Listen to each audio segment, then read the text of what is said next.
Good evening, Mayor Robinson. We are good to go. Thank you very much.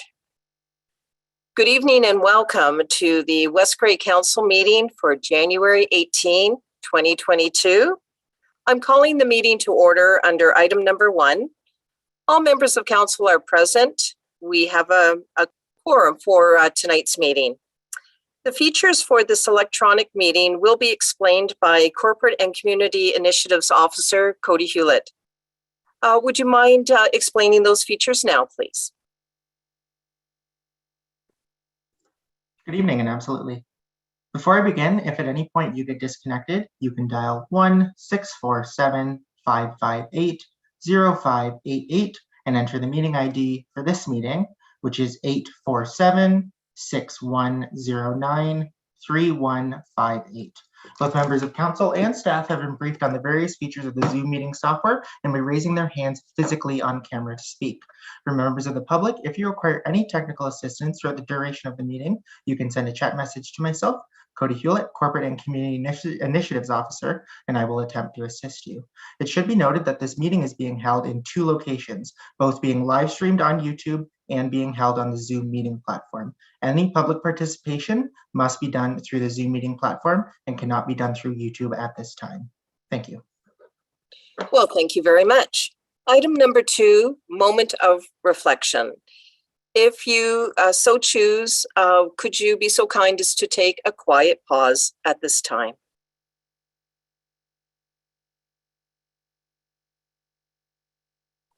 Thank you. Item number 3, declaration of pecuniary interest and general nature thereof. Members of council, is there anything to declare at this time? All right then. Item number 4, delegations, presentations.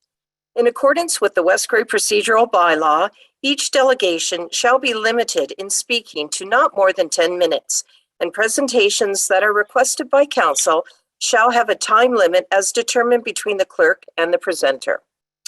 4.1, delegation. Chair Doug Townsend, West Grey Police Services Board. Good evening, Doug Townsend, welcome. We know that you have been briefed and you have 10 minutes. Please go ahead. Great, thank you, Your Worship, and good evening to you, good evening, councillors. I am here on behalf of the West Grey Police Services Board and in a response to a resolution that was passed by council looking for legislative and non-legislative services provided by the West Grey Police Service, along with information concerning our draft business plan. So on the legislative and non-legislative response, core police services are defined in Section 4 of the Ontario Police Services Act. Adequate and effective police services must include, at a minimum, of all the following police services: crime prevention, law enforcement, assistance to victims of crime, public order and maintenance, and emergency response. Revisions to the new Comprehensive Ontario Police Services Act, which is not in place yet, states that the Act states that court security and the enforcement of municipal bylaws are not functions which are included in the definition of adequate and effective policing. This allows for the possibility of different delivery of some of these services rather than requiring the use of members of the police service. Court security remains the responsibility of the Police Service Board. Having said that, again, that is not in play yet, but it's something that council can look at. The adequacy standards regulations in Ontario, Regulation 3-99, deals with what the police service shall have. The West Grey Police Service continues to meet all of the standards. That is an 8-page document, and I can provide that to council if they so choose. The legislated acts which contain police authorities or police are required to deal with regarding and are dealt with by the regularly by the West Grey Police Service are, but not limited to, Youth Criminal Justice Act, the Canadian Charter of Rights and Freedoms, the Firearms Act, Human Rights Act, Controlled Drug and Substances Act, Criminal Code, Missing Persons Act, Kpis Act, Canada Evidence Act, Corrections and Conditional Release Act, Highway Traffic Act, Liquor License Control Act, Mental Health Act, Fish and Game Act, Trespass to Property Act, Victim Bill of Rights in Ontario, Residential Tenancies Act, Bailiffs Act, Child and Family Services Act, Dog Owners Liability Act, Domestic Violence Protection Act, Family Law Act, Responsibility and Support Alerts Enforcement Act, Municipal Freedom of Information and Protection of Privacy Act, Food and Drug Act, Dangerous Goods Act, Environmental Protection Act. The West Grey, now also our police force right now deals with the West Grey bylaw for noise and animal and parking, as there is no 24-hour bylaw service available in West Grey. Public Health has also delegated COVID responsibilities to the service for COVID compliance and quarantine checks. So that's some of what falls under the legislative side of the House.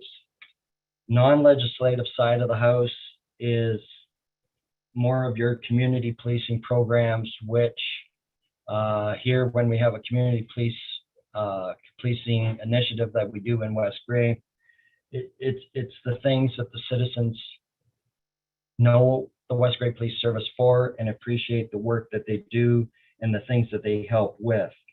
Some of those things are the Polar Plunge, Special Olympics, the Hospital Foundation Fire Truck Pull, the Trek for Tourette's, the annual toy and food drives that are conducted.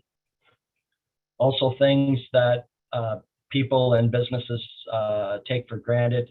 The foot patrols, they are actually would fall more under non-legislative, as the same with checking of doors and whatnot at night. The West Grey Police Service feels that these are more, what would I say, enhanced or add-on services that they provide.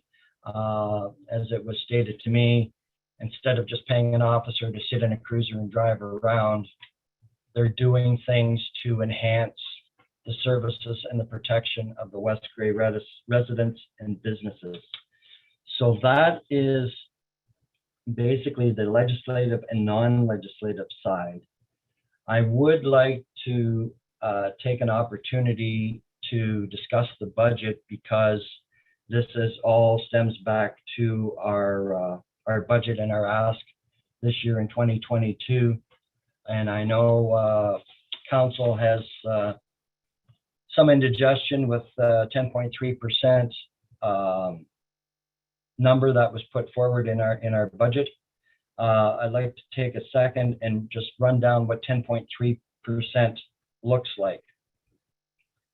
Of the 10.3%, 5.95% of that. Chair Townsend? Yes. Sorry to interrupt. We're at 10 minutes, so I know you're going to wrap up definitely on the budget. I just wanted you to be aware of that. So thank you. Please go ahead. Okay. No, I didn't think I was at 10 minutes yet, but okay.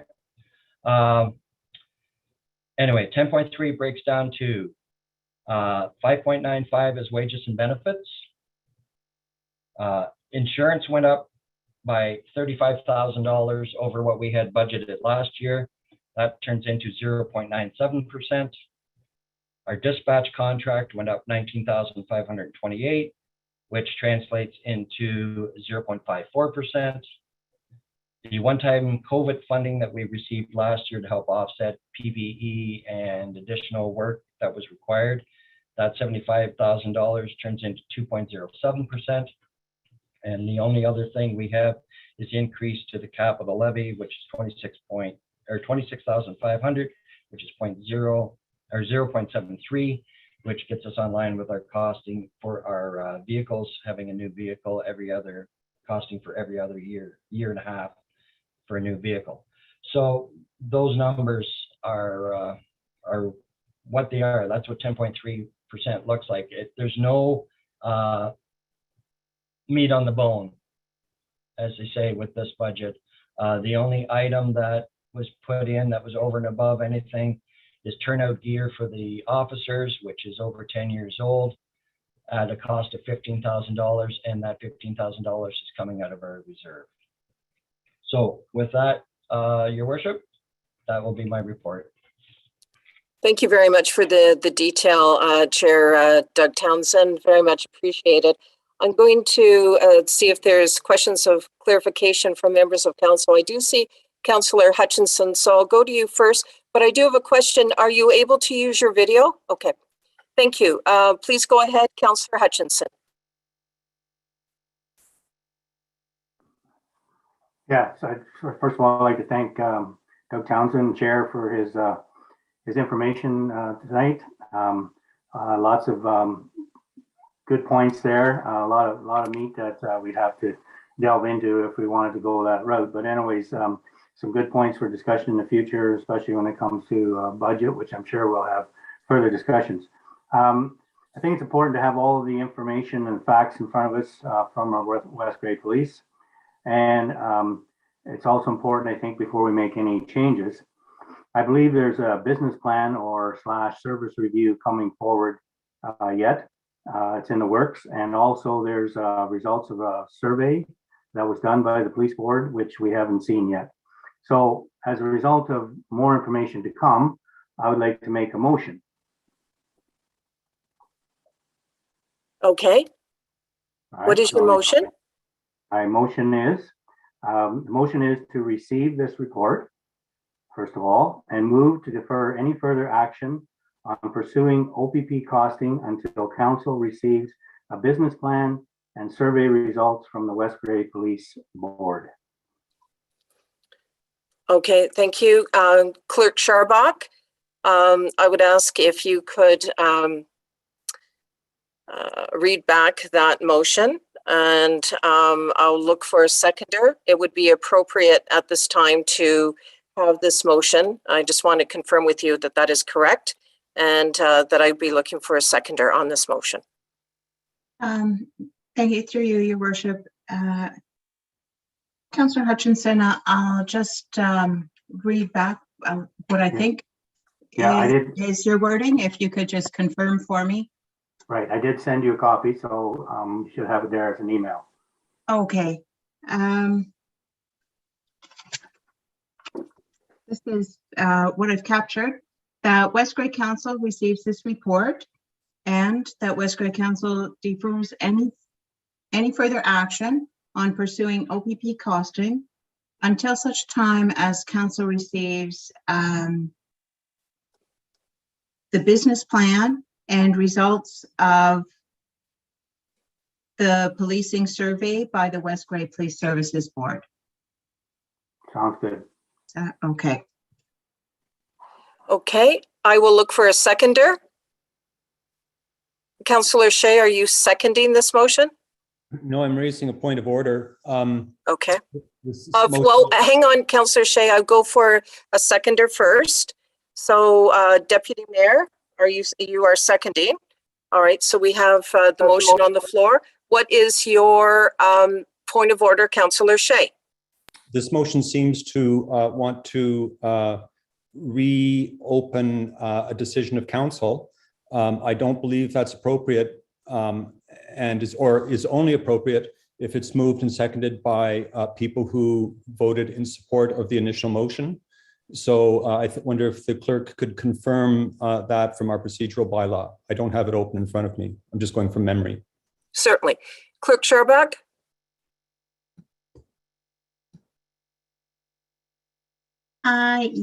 Yes, I didn't. A motion to reconsider a decision of council definitely has to be brought forward by somebody who voted with the majority. I'm not sure. I'll just clarify the intention. Councillor Hutchinson, did you mean to? No, I'm not motioning. I'm not asking to reconsider. I'm asking to defer any further action until we have more information from the police board. So we have some items to come forward with more information so that we can have some discussions about that, including our budget talks, and then we move forward from there. So it's not changing the previous decision of council. No. Okay. So Clerk Scharbach, then the motion at hand stands, correct? Well, that is the council's decision to entertain this motion or not. I don't take it as a motion to reconsider a previous motion. So it doesn't really matter if Councillor Hutchinson, how he voted on the initial motion. So my understanding is it's not to stop or reverse anything with the OPP costing, just you want to hold on for a minute until you get the further information from the business plan and the survey, and then proceed with the rest of the costing process after that time. Is that correct? Councillor Hutchinson? Yes, that's the intent. Okay, so Okay, so it's before us. Anything further, Councillor Shea? Yes, I do think that this motion is not entirely genuine. I think that Councillor Hutchinson's intention is to introduce new information which could possibly cause us to reverse or reconsider, which is perfectly legitimate thing for him to want to do. But I think for him to suggest that all he wants to do is gather that information and then to go forward with the OPP costing would be disingenuous. So I do think this is de facto a movement to overturn a previous council decision. I know the clerk doesn't agree with me, but I think it's up to a majority of council to ultimately make that decision. Thank you. Thank you. The motion is duly moved and seconded on the floor. Councillor Hergert. Yes, thank you. I would like the motion severed, and that way we can take it up in two parts, please and thank you. Clerk Sharbach. Councillor Hergert, can you articulate what division you would like of the motion?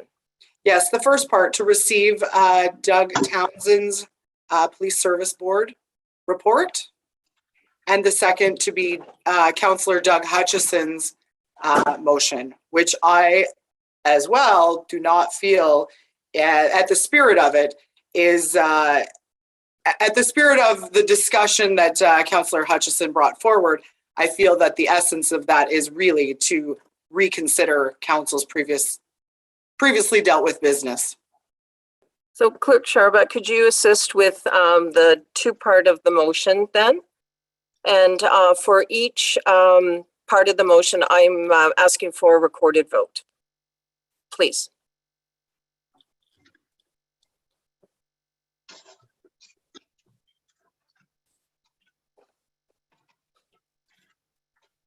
so just bear with me while I catch Thank up with the recorded vote. Certainly.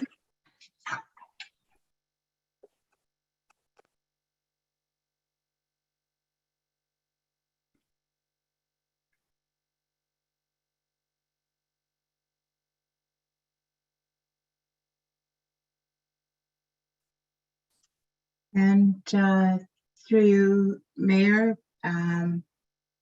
moved by Councillor Hutchinson, seconded by Deputy Mayor Hutchinson.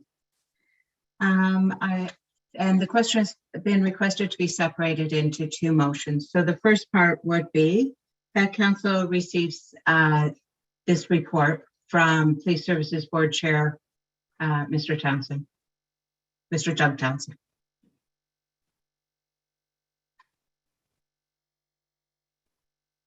So,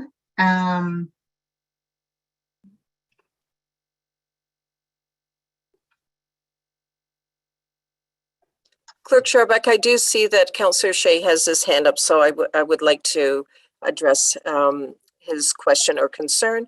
Councillor Shea. Thank you. So we are now voting, or we are now addressing just one part of the motion, the report from Chair Townsend. So yes. I just wanted, as a member of the Police Service Board, we didn't actually discuss this delegation here today, but I wanted to add that providing services to the school and school boards is also a non-legislated function, which our police provide within the community. So I just wanted to sort of flesh out that detail in his presentation. Thank you. Well, thank you. Councillor Hutchinson, you have your electronic hand up. I imagine that was from before. Okay, thank you. I believe now, Clerk Sharbach, we're ready to call the vote on the first part. Oh, pardon me. I do see Councillor Hergert's hand up. One moment. Please go ahead, Councillor Hergert. Yes, thank you. So I find it a bit surprising that Councillor Shea has just mentioned that this was not a delegation that was discussed at the Police Service Board meeting. So I'm curious with whose help the information was prepared, or on whose authority was the delegation to even present to council. So the delegation to the authority to present was through the Police Services Board, and the chair has presented the information. So I guess as a board works together, that wholesome report would come together, just as Councillor Shea was able to add in some detail about the school and the school boards being non-legislated. Just as a more eyes or better type of discussion, to have that at a board meeting might have been beneficial to presenting to council today. Just a thought. Clerk Sharbach, at this point, I think I'm just going to ask our Chair Doug Townsend to respond. Is there any procedural issue to prevent that from occurring if I ask him to respond? Well, we're in the middle of a recorded vote to receive the report. All right. Sorry, So I'm not able. If there's questions after that, could we just do this resolution first and then delve into other aspects of it? Thank you, Clerk Sharbach. I appreciate it. So Please proceed. To receive the report, Councillor Hutchinson, how do you vote? Sorry, in favor. Mayor Robinson, In favor. Councillor Hamilton, Yes. Councillor Shea, Yes. Councillor Hergert, Councillor Hergert, yes. Councillor Townsend, Councillor Townsend, yes. and Deputy Mayor Hutchinson. Deputy Mayor Hutchinson, in favor. That vote is carried. And then we have the second part of the motion. I'm wondering before that is if there were questions before that's presented. Councillor Hutchinson, you have your hand up. Yeah, I'd just like to respond to the comments that Councillor Shea made previous. I'm not going against the fact that we've already committed to spending $80,000 for OPP costing. That's voted on, passed. That's fine. What I'm saying is, I think we should look deeper at what we have with our West Grey Police Services. We need to look at their business plan and see what they are offering us. We look at their services. If there are some ways within that we could make some cuts, then I guess that falls under our budget obligations. We ask the board to make some changes or whatever. But I think we should be getting all the information from our own West Grey Police Board before we spend too much time looking outwards at other services. And with any service review, as you know, when we looked at our service reviews, we had comparators. So it wouldn't hurt to look at comparators of other police services comparable to ours, just to get some ideas of what's being offered and if there are any ways to change our service. So I think it's only an educational part to look within our own, and hopefully, the people working on that business plan will get it done so that we can take a look at it. So that'd be great. Thank you. Councillor Townsend?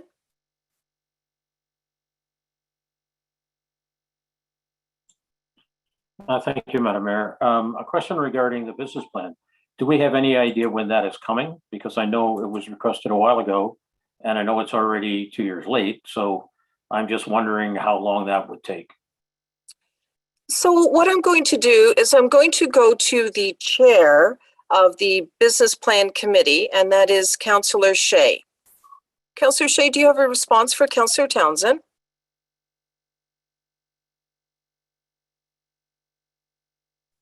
Councillor Shea, is your screen frozen? I'm not certain. Yeah. Oh, it is. Yes, Councillor Shea, please go ahead. Okay, am I back? Okay. Yes, thank you. Yes, this has been a very slow and laborious process, I'll admit. We have probably had the committee, the business plan committee, consisted of the mayor, Helen Claire Tingling, myself, and Betty Morick.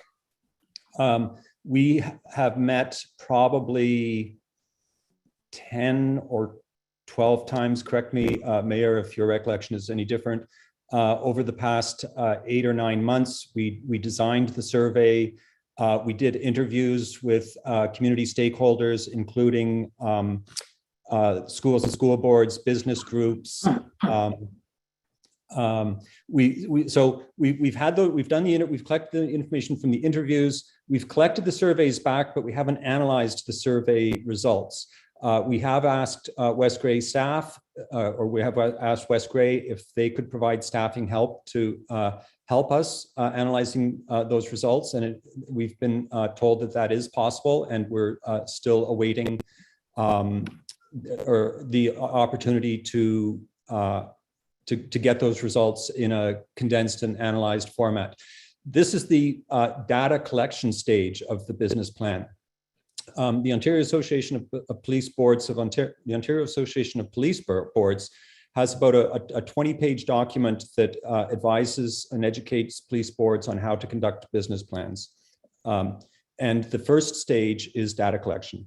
The second stage would be analysis, where we would look at all of the things that could impact our police force and the policing needs of our community. That could be external pressures, that could be internal pressures. So we haven't begun that stage. And then the final stage would be recommendations, which would be creating a set of actions going forward for 3 years. That would say, in year one, we would have to, put more of an emphasis on this subject or on that area. In year two, we might need to grow. And in year three, we might need to, develop some new resources. And we haven't started that process either. So I would say, even though we've been at it for 8 or 9 months or longer, I would say we are only a third of the way through. I'm afraid this process has gotten a little bit out of hand. We recently opened up the membership of the Police Service Board Business Plan Committee to include the lone member who is not part of the committee, and that is our chair, Doug Townsend. So now all 5 members of the committee are on the business plan. We haven't met yet with the 5-member group. I advised Doug Townsend that at the first meeting of the committee that I would like to step down as chair and hand the chair over to him, because I think this should just never have been done by a subcommittee. I think this exercise should have been done by the entire board the whole time. So I'm sorry to disappoint you. I'm sorry to report that we are very much behind schedule. I'm very disappointed myself and frustrated.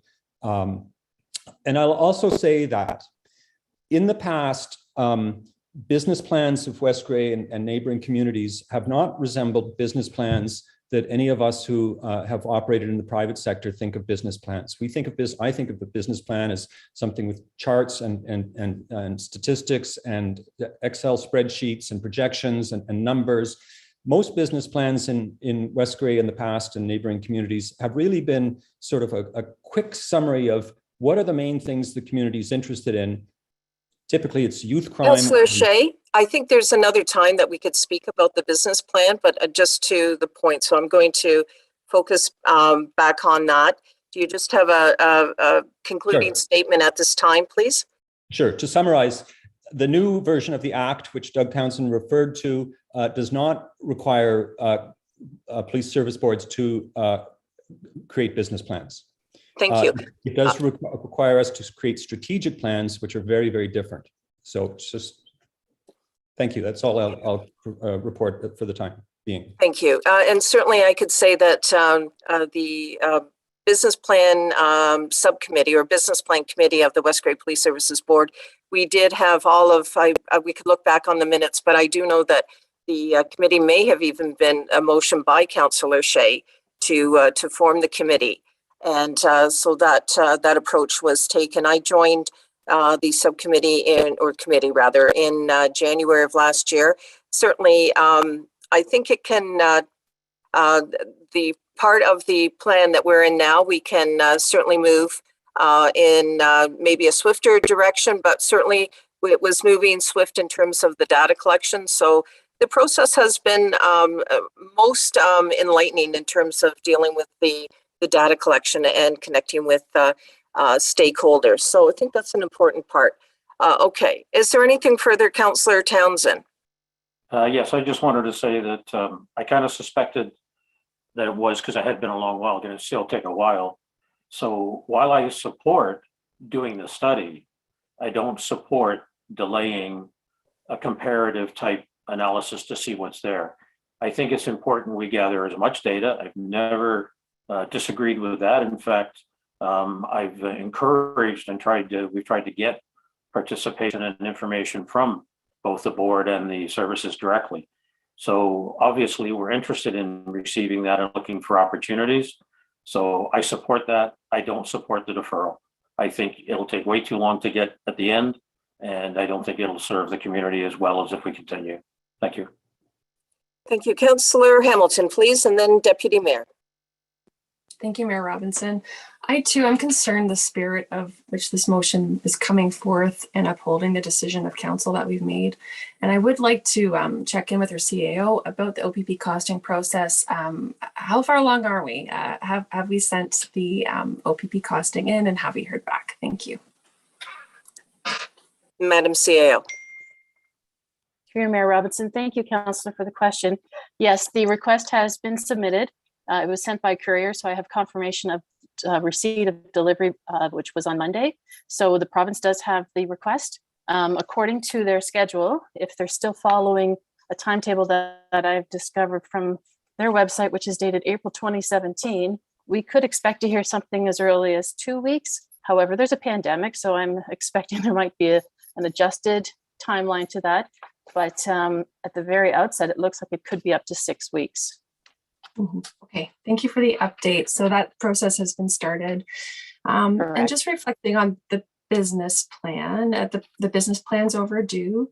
The board has had plenty of time to engage with council on the business plan and have yet to consult council on the business plan, which is a requirement under the Act. And I'm certainly looking forward to the opportunity when the board does come to council to have that discussion and that dialogue and that consultation as required. And certainly this is a dialogue that council's had, the concern for the affordability of our local policing. This isn't a new discussion. We started this last year through budget discussions. We were asking probing questions about levels of service. Are there ways that we can discuss service levels so that we can arrive at maintaining affordable policing, community policing for our community? And at that time, the board couldn't provide opportunity for that. I'm wondering if through the business plan, perhaps that might open up the dialogue. And I really look forward to that opportunity. I do think this costing process, it's not one-sided. OPP would submit their costing. And if council chooses to hire a consultant, we've earmarked the funds from reserves. If council chooses to move forward with that, it's my expectation that the consultant would then be gathering all the information that Councillor Hutchinson is inquiring about, would be then compared with OPP. So I see it as a process running in tandem. West Grey Police is working on their business plan. That information will come to council when they're ready, and it should not delay us gathering information about OPP costing. Thank you, Mayor Robinson. Thank you very much. Deputy Mayor Hutchinson, please. Thank you, Mayor Robinson. I am going to support the motion that Councillor Hutchinson brought forward. I see a lot of value in it. I think the key element here is the survey. I know the business plan is under, we've had a wholesome discussion about that, the survey, and I think that holds a lot of key ingredients and a lot of key factors on which way the community would end up going. And that's the thing I would like to see, and that's what I've been asking for all along, is that portion of it, to see the engagement from the community. So I do see value in it.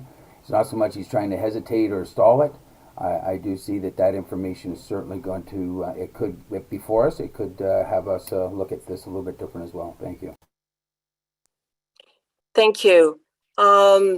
Councillor Shea. Thank you. Just for replying to the Deputy Mayor, I just want to disabuse you of any expectations of the survey. When we were designing the survey, I advocated to put in a question of would you prefer to stay with West Grey Policing, or would you like to look at alternatives? And the committee decided not to include that question. So if that's the question you were looking for the answer from, I'm afraid you won't find it in the current survey. Just a heads up. Thank you. Deputy Mayor. Okay, thank you. Thank you very much, Councillor Shea, and that's not what I was discussing. I did complete the survey as well as all my family members and the majority of the people that I know that had asked me about it. So that's not what was in question, and I appreciate you bringing it to our attention, but that's not what I'm talking about. Thank you.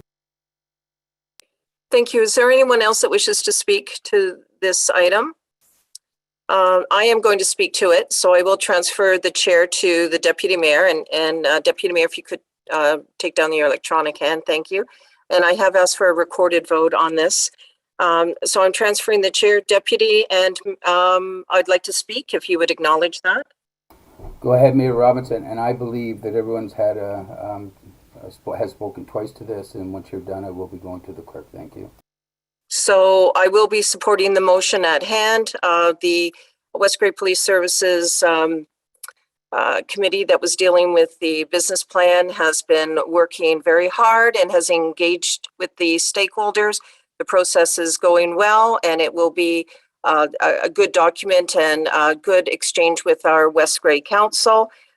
So that is the support that I could provide. Thank you very much. Thank you, Mayor Robinson. And over to Clerk Sharbeck for the recorded vote, please. And then once that's completed, Mayor Robinson, I will transfer the chair back.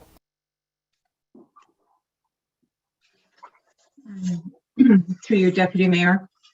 The second part of the question, moved by Councillor Hutchinson and seconded by Deputy Mayor Hutchinson, that West Grey Council defers any further action on pursuing an OPP costing until such time as Council receives the business plan and the results of a policing survey by the West Grey Police Services Board. And Mayor Robinson is called for a recorded vote. So Councillor Hamilton, how do you vote? No. Mayor Robinson? In favor. Councillor Townsend? Councillor Townsend, not in favor.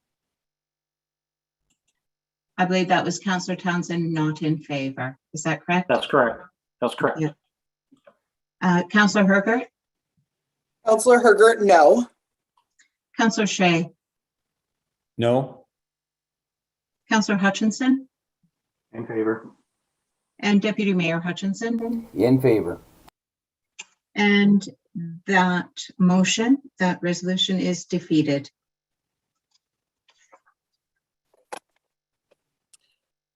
Deputy Mayor, I will take the chair back at this time.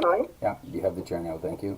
4.2 presentation, Jen Hayes and Graham Wedge, MNP Service Delivery and Operational Review. Welcome, and we look forward to the presentation. We do have the information contained on the agenda as well.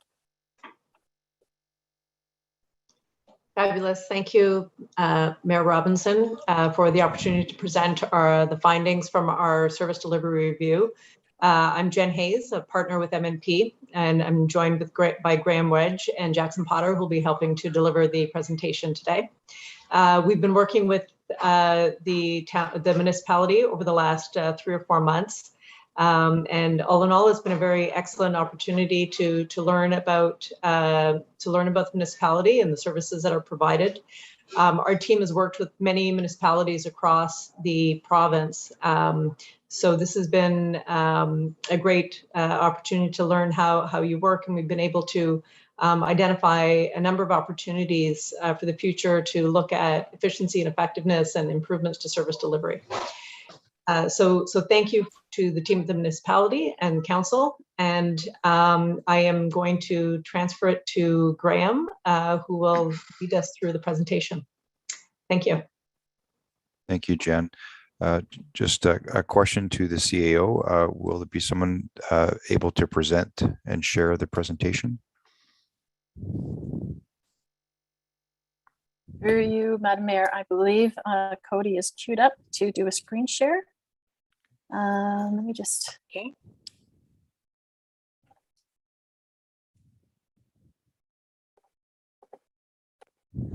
Yes, absolutely. I can do that screen share. Just bear with me 1 second. Thank Great, you. thank you.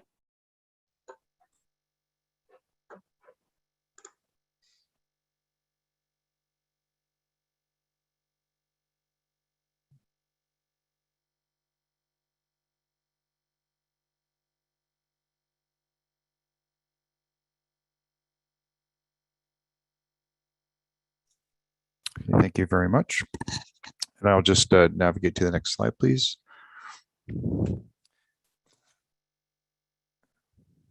Just going to correct my screen. Thank you very much, Mayor and Council, for having us today. We will be presenting our executive summary for Council today, highlighting our methodology, our current state findings, and our recommendations to West Cray to improve the overall service delivery effectiveness and efficiencies. So just going over our methodologies, essentially, this is the process that we followed with the CAO and with the municipalities team over the last number of months. As Jen mentioned, that we set off on a stakeholder engagement process, collected information about West Cray. We then developed service profiles and completed benchmarking and financial analysis to comparators, to relative comparators. And then once that was complete, we then prepared the recommendations and implementation plan, which we're going to talk about a little bit today. And all through this whole process, it was a very collaborative process with the West Cray team. As Jen mentioned, we had excellent cooperation. This was an excellent engagement. It was a pleasure to work with staff and council. So overall, it's been an excellent engagement. So just wanted to make sure that is recorded there. So I'm going to turn it over to Jackson now. If we can go to the next slide, and he's going to talk a little bit about the financial benchmarking. Jackson. Thank you very much, Graham. So what we did here was MMP conducted a benchmarking analysis against 6 comparator municipalities of similar size and scope. And the overall findings were that the majority of West Cray services are operating below average or near average in terms of operating costs. And so this chart on the left here that you see, what that represents is where West Cray falls relative to comparators. And what was seen is in building permits and inspection services, road maintenance, waste management, and parks, West Cray is currently operating at the lowest among comparators and is below average for recreation programs, reserves, and governance and corporate management as well. And so what that really provides us with is a bit of a justification for spending increases in some of these areas to make sure that services are properly resourced and supported in delivering these services. And I just want to add that we'll be going through this fairly quickly, just being mindful of time. But if there are any questions by any council members, we can address them at the end, or if we want to go back to any slides, we can certainly do that. So we can go to the next slide, please. And I'll pass it back to Graham to present the summary of our current state findings. Jackson. We just go with the next slide, please, Cody. Thank you. So as Jackson mentioned, this is as we went through our methodology, which I outlined initially.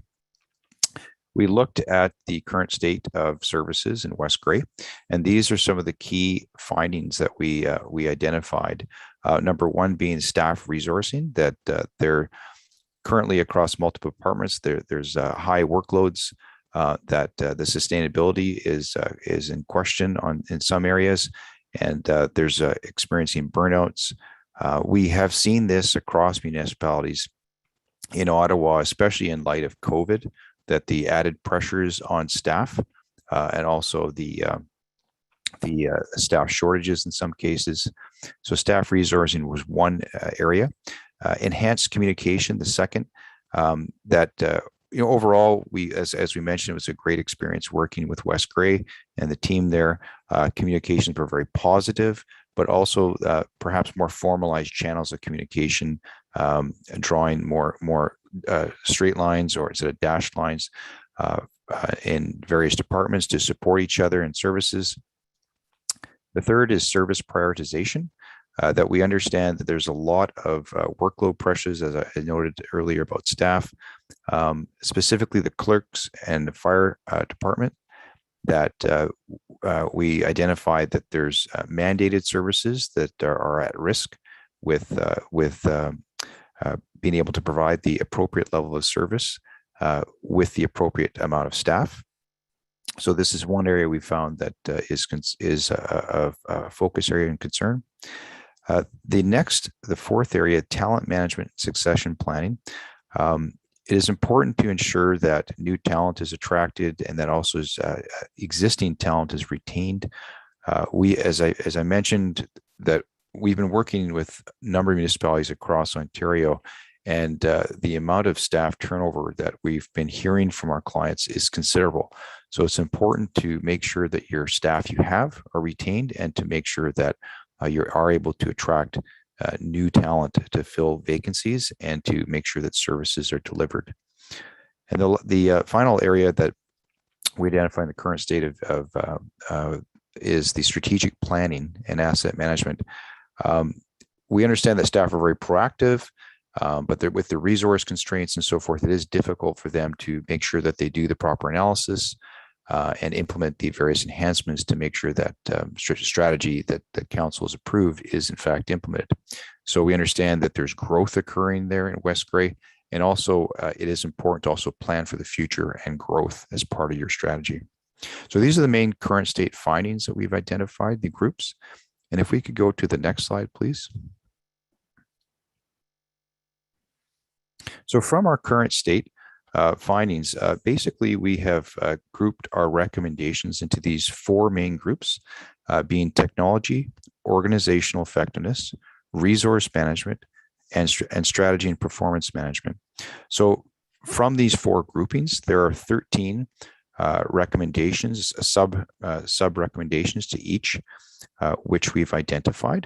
And we've also identified here this table, the priority, whether it's short-term, medium-term, long-term, or immediate, that we believe that council should consider.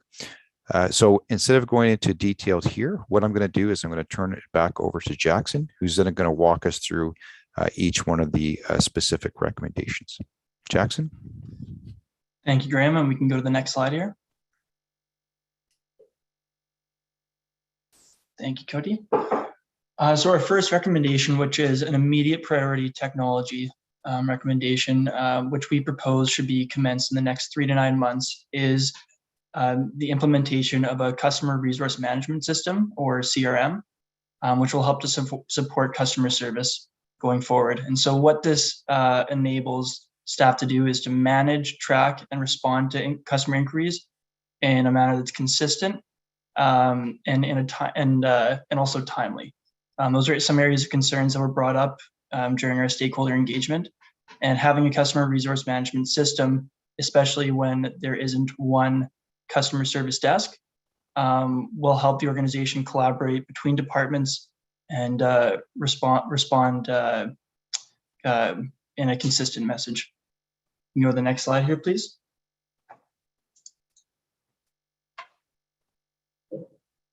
And so in our medium-term priorities, which would be commenced in year 2 of the proposed timeline, recommendation 1B is a technology inventory review, which would provide an outline of existing technologies, their functionality, use, and potential integration, ensuring that they're being used to their full potential and being utilized equally across all departments. And so this was something that was an area of concern, that while certain technologies may be purchased, the implementation may have not been as effective due to resource constraints. And so what this will do is allow West Grey to have a full inventory of what capabilities they have and what they can have, and be able to maximize future investments. And shortly following the technology inventory review would be a detailed business process review, which would identify opportunities for digital transformation and streamlined processes. So transitioning from a very manual-based and paper-based operation to more digital and online and more streamlined. We go to the next slide here, please.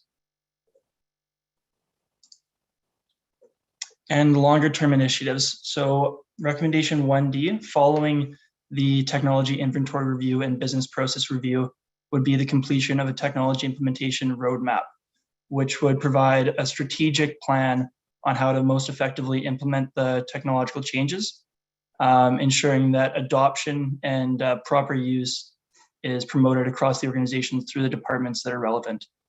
And then lastly, recommendation 1E is more around best practices. So making sure that the organization incorporates regular technology reviews and ongoing staff training to make sure that the organization is still operating efficiently and effectively, and that technology is still being used as intended. And then we can go to our next section, which is organizational effectiveness. Thank you. And so another immediate priority, and this is something we heard across a number of departments, is the implementation of a records management system. And while a records management system has been purchased, the implementation has been something lacking. And again, this is largely due to resource constraints. But having an effective records management system will allow the organization to be more timely in retrieving, distributing, and managing existing records, ensuring compliance with legislative requirements, and as well as providing remote access when required or appropriate. We can go to the next slide here, please. And longer term priorities, we have the review of roles and responsibilities, as well as cross-departmental collaboration. And so having defined roles and responsibilities is something that's important, especially for an organization that may be concerned about succession planning, as it provides a detailed list of all responsibilities and core activities of each position. And while the organization is expecting a number of retirements coming up, having these defined responsibilities will allow them to accurately fill the upcoming vacancies and be proactive in terms of managing those anticipated departures. And recommendation 2C, we have the development of formalized processes across all departments. And so making sure that there's high visibility and understanding the interdependencies and flow of information between stakeholders and between departments. This will help to enable more effective training materials and ensure the organization can be more effective in their decision-making as they would be more informed. We can go to the next slide here, please. And our third section here is resource management. And so the only immediate priority we have here is the implementation of recommended changes from the 2020 organizational review, which was namely to add 4 additional FTE. Staff burnout and resource constraints were heard across a number of departments, and making sure that they're properly staffed and will not only reduce employee burnout, but also improve the quality of services being delivered. We can go to the next slide here, please. And in terms of medium-term priorities, recommendation 3B is conducting a compensation assessment. So the organization should be, and council should be defining a pay strategy for the organization to be effective in being able to attract top talent for new vacancies, as well as making sure, as Graham mentioned, they retain top talent that they currently have. This will make them more competitive, but also incorporating regular review cycles to ensure that this pay strategy is being met and consistent with comparators in the area. Recommendation 2C, we have reviewing and updating a succession plan and training materials. And so having a defined succession plan will allow the organization to be early and proactive in terms of identifying upcoming skill set gaps and being able to maybe even transition roles or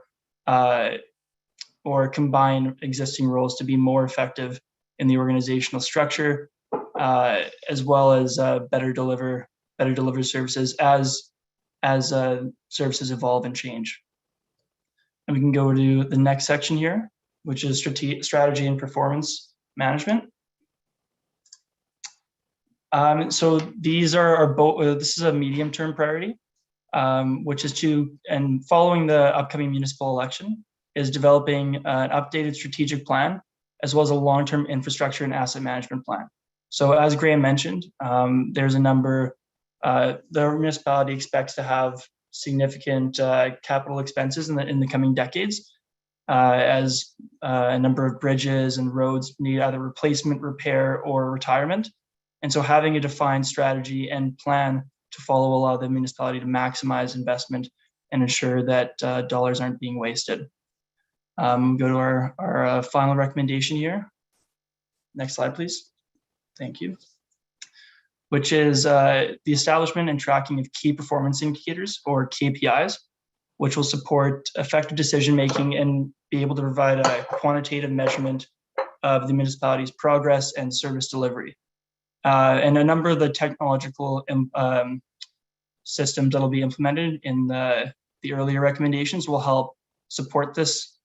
But this is something we recommend to a number of organizations, as it fosters a culture of continuous improvement and provides more effective decision-making for the organization. And I believe that's the last of our recommendations. I apologize for going so fast, but I wanted to be mindful of time today. Thanks, Jackson. No problem. And I believe I'll pass this back to Graham to go over. Next slide here. Thanks, Jackson. So what we've done as part of the feedback process that we received earlier in December is we've put together a table here for council to review with our estimates. These are order of magnitude estimates that based on MMP's experience, we believe that our recommendations, the cost of either studying the recommendation or carrying out the work. So basically what we've got here is we've got the technology recommendations. You can see there from 2022, we estimated $40,000 in spend. That's primary. That the spend would be the review the availability of a CRM. Again, that's not the cost of implementing a CRM, but this is the studying of it.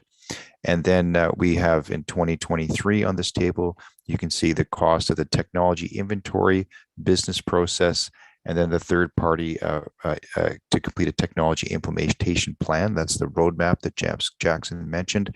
That would be $150,000. Again, this is the cost of investigating, not the actual cost of doing the work or perhaps buying the technology. So we want to just clarify that. So we can go to the next slide. And then we've got the remaining recommendations over the organizational effectiveness, resource management, and strategy and performance. For the FTEs, just as a note, again, we've identified these as FTE costs. These are a bit subjective to what role, position, comp package, and so forth. So we've identified that as just simply for FTEs, not specific salary, because that would, again, based on the candidates and the role that's just defined. But we've estimated for the resource management that the comp assessment would be about 20,000, and then the updating the succession plans and training materials would be 40,000 in 2022. So that's 60,000 there. And I would just comment on the succession planning. It's not always to hire new. There's often employees within your organization that might be ready to move up into different roles and so forth. So there may be some, again, opportunity for internal staff as it is as part in the succession plan. In 2023, we've identified that the roles, responsibilities, and cross-department collaboration review would be done. That's part of the organizational effectiveness. And then the two new FTE that we have identified, again, that's part of the 2020 organizational review. And under strategy and performance for 2023, it's $110,000 estimated total. And this would, again, primarily be the strategic planning, long-term infrastructure and asset management planning, and then KPIs. These are very important, as Jackson said, to help guide not just performance, but outcomes, to make sure that the overall services are performing to council and community's expectations. So it's important to establish those KPIs. And then finally, in 2024, we have basically estimated $20,000 for just defining processes across all departments, and then the two new FTEs that were identified in the 2020 org review. So those are the summary of the budgetary requirements. Again, these tables were assembled as part of our feedback process that we received. I think we can go to the next slide, which we will almost be complete for today's presentation. And I'm going to turn this back over to Jen. Thanks, Graham, and thanks, Jackson, for presenting. So just quickly to run through the next steps. Really, the immediate next step is for council to approve the report and accept the report. And with that, the adoption of the project. So, not every recommendation needs to be accepted, but based on what is accepted and what you feel are priorities in moving forward, building a more detailed project plan to ensure that you have the resources required to actually implement the recommendations. So with the detailed plan, fully recommend that for any project that council undertakes and that the township or the municipality undertakes, that there is the accountability structure, so that as you're moving forward with these projects, that there is reporting to council to identify progress as you move forward. So those are the recommended next steps.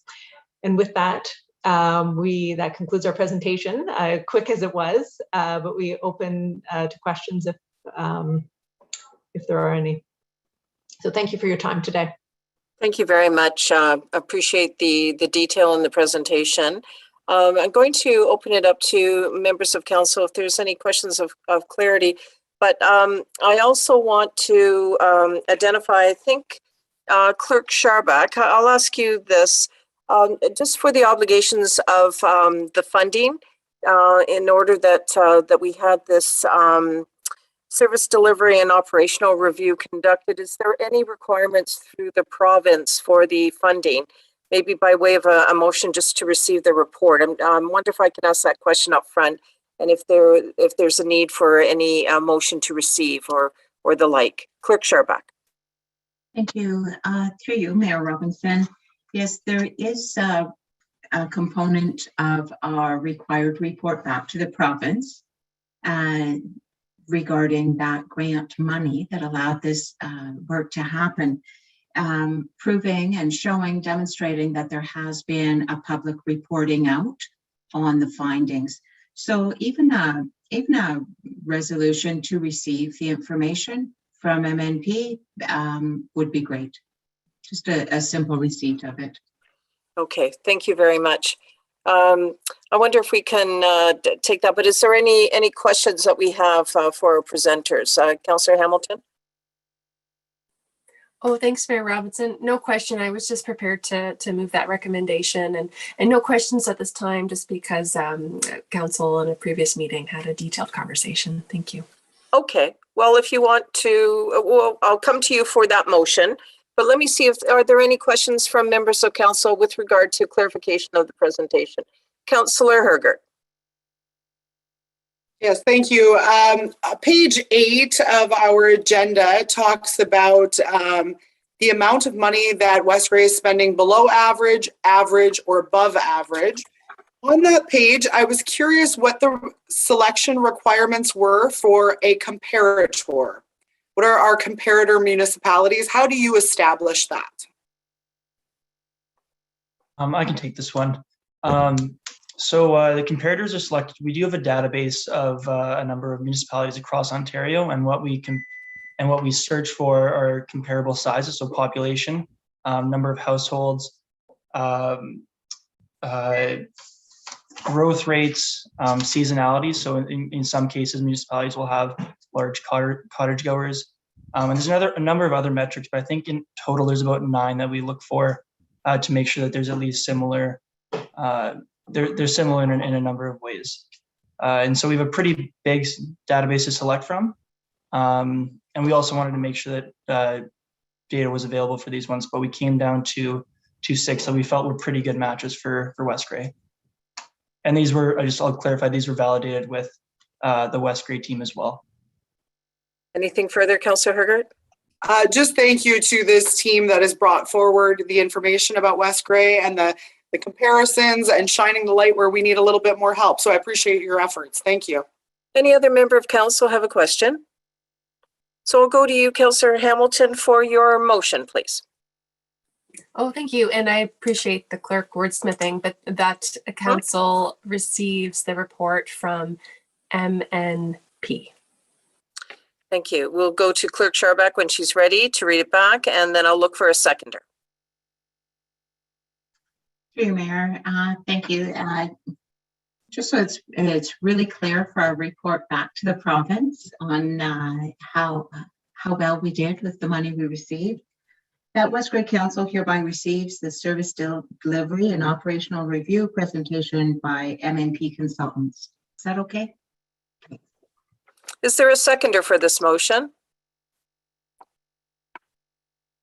Councillor Townsend? Any questions on the motion? Councillor Townsend, is that, I'm not certain whether your screen froze. Did you have a question or not? Councillor Townsend, are you able to respond? Yes, no, I didn't have a question. I was just seconding. Okay, thank you very much. I'm not seeing any questions on the motion. Then all those in favor indicate with a raised hand.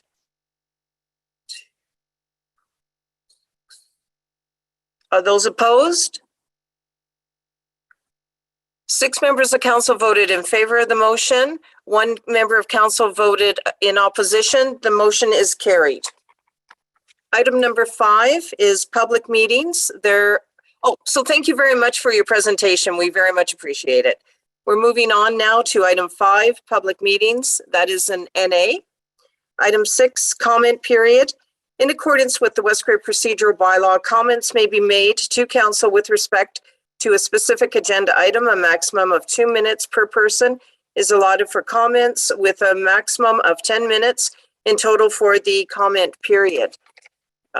Corporate and Community Initiatives Officer, could you please assist me in determining if there's anyone from the public that wishes to provide a comment? Yes, and through you, Mayor Robinson, members of the public wishing to participate during this public period may do so in one of 2 ways. The first being, if you have joined us via phone line, you can press *9 to raise your hand, and that will let me know that you would like to speak. Alternatively, if your hand has been raised in error, you can press *9 again to lower your hand. The second option for members of the public who have joined us using the Zoom meeting platform, as YouTube cannot be used to do public participation at this time, you can either raise your hand, typically located in the bottom right-hand corner of your screen, typically by either a blue or yellow hand icon, depending on your device, or you can send a chat message to myself, Cody Hewlett, Corporate and Community Initiatives Officer, either stating that you would like to speak or what you would like read into the record on your behalf.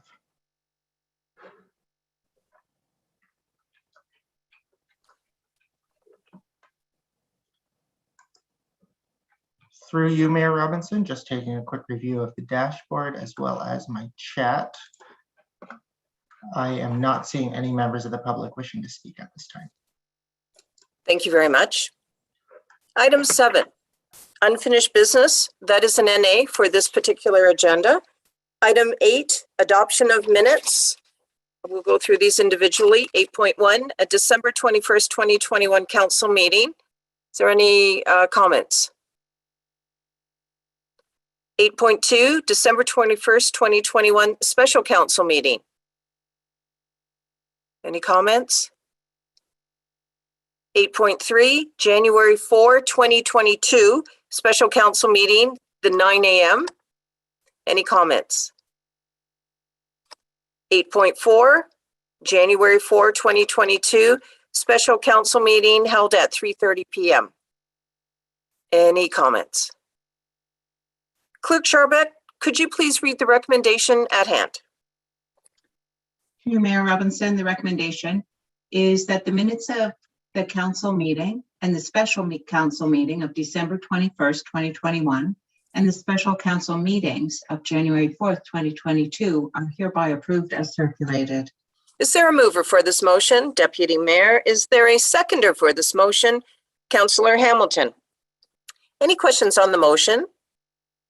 All those in favor indicate with a raised hand. 6, 7. 7 members of council have voted in favor of the motion. The motion is carried. Item number 9, committee and board reports. 9.1, Saugeen Valley Conservation Authority, January 22, 2021 annual minutes. Any questions? 9.2, Saugeen Mobility and Regional Transit, June 25, 2021 minutes. Any questions? Councillor Councillor Hutchinson. Yeah, sorry, I tried to get my hand up there, but Certainly. just curious, with the, and we have maybe haven't looked at them all, but there's a number of Saugeen Mobility and Regional Transit minutes. I'm just curious why there are so many minutes, and like it goes all the way back to June 25th. I'm sort of curious why I received a bunch of them all at once. Maybe I'll go first. I'll go first to the clerk, Clerk Sharbuck, to the inquiry. Through you, Mayor. Thank you for that question. This is how we received them. All of the minutes at once attached to one email. I'm not sure why, but it was, they're put on the first possible agenda after the receipt of them. Thank you. Anything further, Councillor Hutchinson? Can Councillor Hamilton speak to that? Why receiving them so out of date? Certainly. Councillor Hamilton, to the inquiry, please. Yeah, thank you, Councillor Hutchinson. That's a good question. It would be my expectation that once they're approved, that they would be circulated to all the councils through staff. So I'd be very happy to follow up with staff to ensure that that process improves moving forward. Thanks for the question. Yeah, it was good reading, but it added an hour to our agenda. Anything further, Councillor Hutchinson? Oh, thank you. 9.3 then, Saugeen Mobility and Regional Transit, July 23rd, 2021 minutes. Any comments? 9.4, Saugeen Mobility and Regional Transit, October 1, 2021 minutes. Any comments? 9.5, Saugeen Mobility and Regional Transit, October 29, 2021 minutes. Any comments? 9.6, Elmwood Community Center Board, December 7, 2021 minutes. Any comments? Okay, thank you. So before we go to the clerk for the recommendation, I just want to ask members of council if there's any updates with respect to your boards or committees that you wish to make at this time. Okay, seeing none. Clerk Sharbeck, to the recommendation at hand, please. Through you, Mayor, the recommendation is that the minutes of committees and boards are hereby received. Is there a mover for this motion? Councillor Townsend, and as a seconder, Deputy Mayor. Any comments on the motion or inquiries? All those in favor indicate with a raised hand. There's 6 members of council. Okay, 7 members of council voted in favor of the motion. The motion is carried. Item 10, correspondence. 10.1, items requiring action. 10.1.1, West Grey Durham Lions Club, application for naming a corporate asset. So on this recommendation, it's we're looking for a direction from council. Does anybody from council have a motion that they wish to put forward? And I'm Councillor Hergert, you have an electronic hand up. I would like to make a motion. Okay, what is your motion? My motion is that we would that West Grey Council would name the Lions Heritage Park in Okay. honor of the memorandum of understanding that we've worked on. Council has worked with staff and with the Lions Club. All right, we'll go to Clerk Scharbeck for the wording for the motion. We'll have that read back and I'll look for a seconder. So at your convenience, Clerk Scharbeck.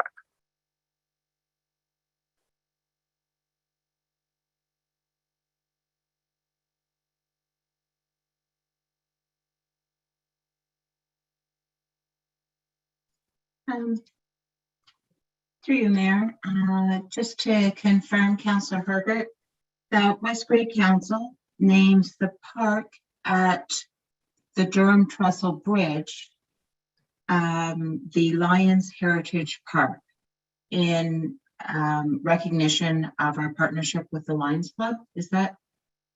That sounds very good. Thank you. Okay.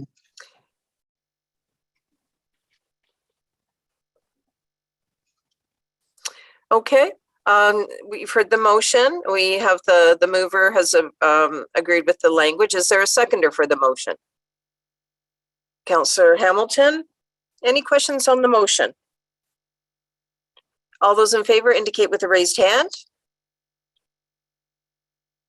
7 members of council have voted in favor of this motion. The motion is carried.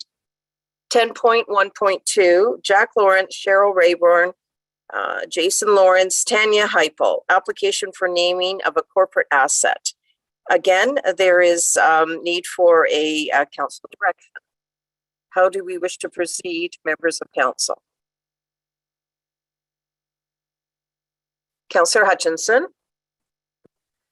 I'm not sure about how to word this, but basically we left this that the staff was going to talk to the Lions Club and the Lawrence family and get together, and I think they've come up with a resolution of doing something to recognize Councillor Lawrence in the park area. So I'm not sure whether we need to make a resolution or how we go about this, but it sounds like they've come up with some kind of agreement that works for both parties. So maybe staff can speak to that. I'm not sure.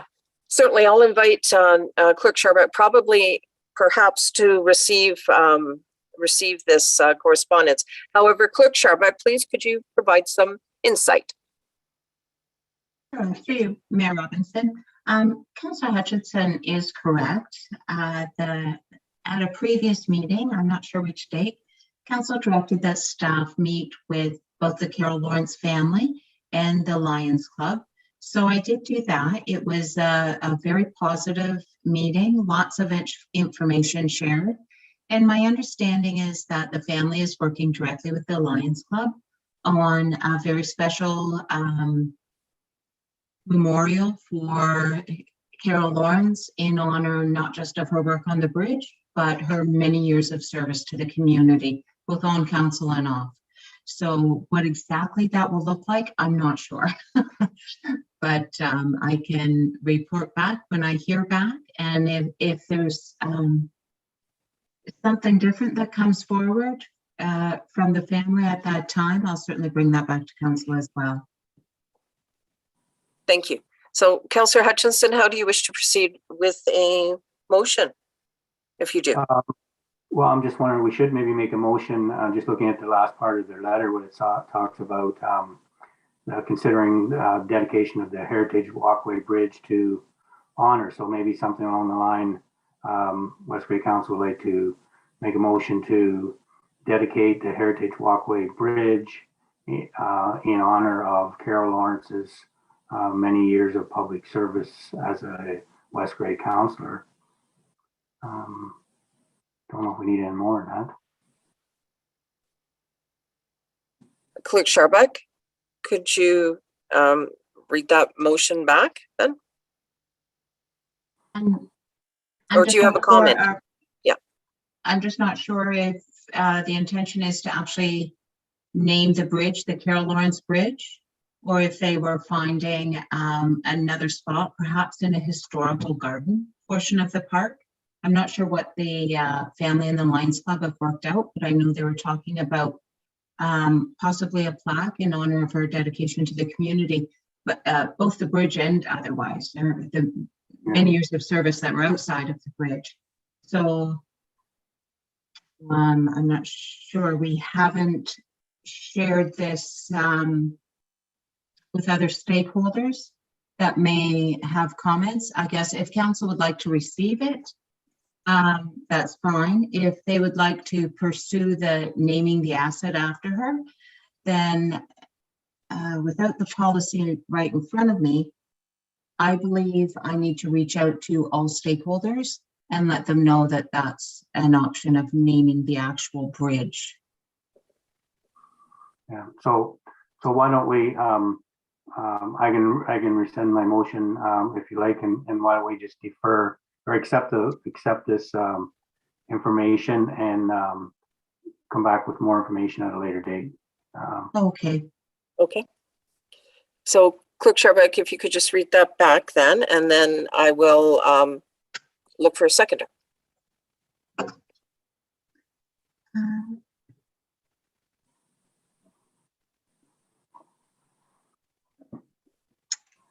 Let me just.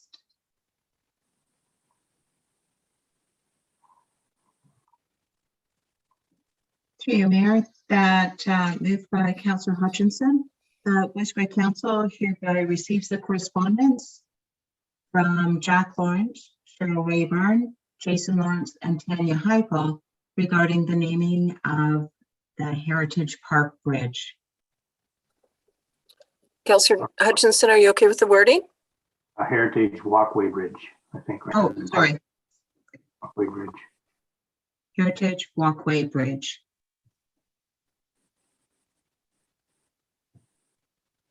Okay, you're fine with the wording, Councillor Hutchinson, then? Yes? Okay, is there a seconder for this motion? Deputy Mayor, as the seconder, are there any comments to the motion? Councillor Townsend? Thank you, Madam Mayor, through you. I did read that it seems like they have come to some accord, as their clerk identified.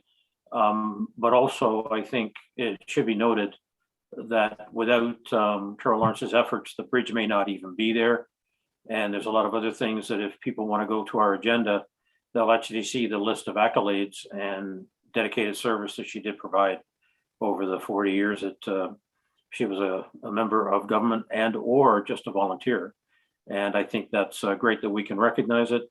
And what sounds like what the Lions have in mind will be a little more significant recognition. You know, they're just a small plaque. It'll be something that will be standing out so people realize their contribution. Thank you. Thank you. Councillor Shea. Thank you. I think Councillor Hutchinson's motion alluded to naming. I don't actually read in this proposal anything about naming. There's talk about dedicating. So I would rather not have the word naming in the motion, if that would be okay, Doug. If it could say dedicating the bridge, which is their language. Yeah, for me, Mayor. Originally, Yes. it's dedication, but then we changed it a little bit. So yes, I agree. Dedication would be better terminology. Clerk Sharp. Madam CAO, please. Thank you, Mayor Robinson. I would just like to clarify my understanding of the meeting that the clerk reported back to me. And Genevieve, please correct me if I've misunderstood. I think Councillor Shea raises the exact point that I was wondering. I think the family are looking for something appropriate for Carol's legacy in the way of a dedication at the bridge. So it's not necessarily the bridge itself, but it's something substantial enough that honors 40 years of service to her community. And it is a dedication, something at that location. I think that's my understanding of perhaps where the two parties are working toward. So dedication would be the better word.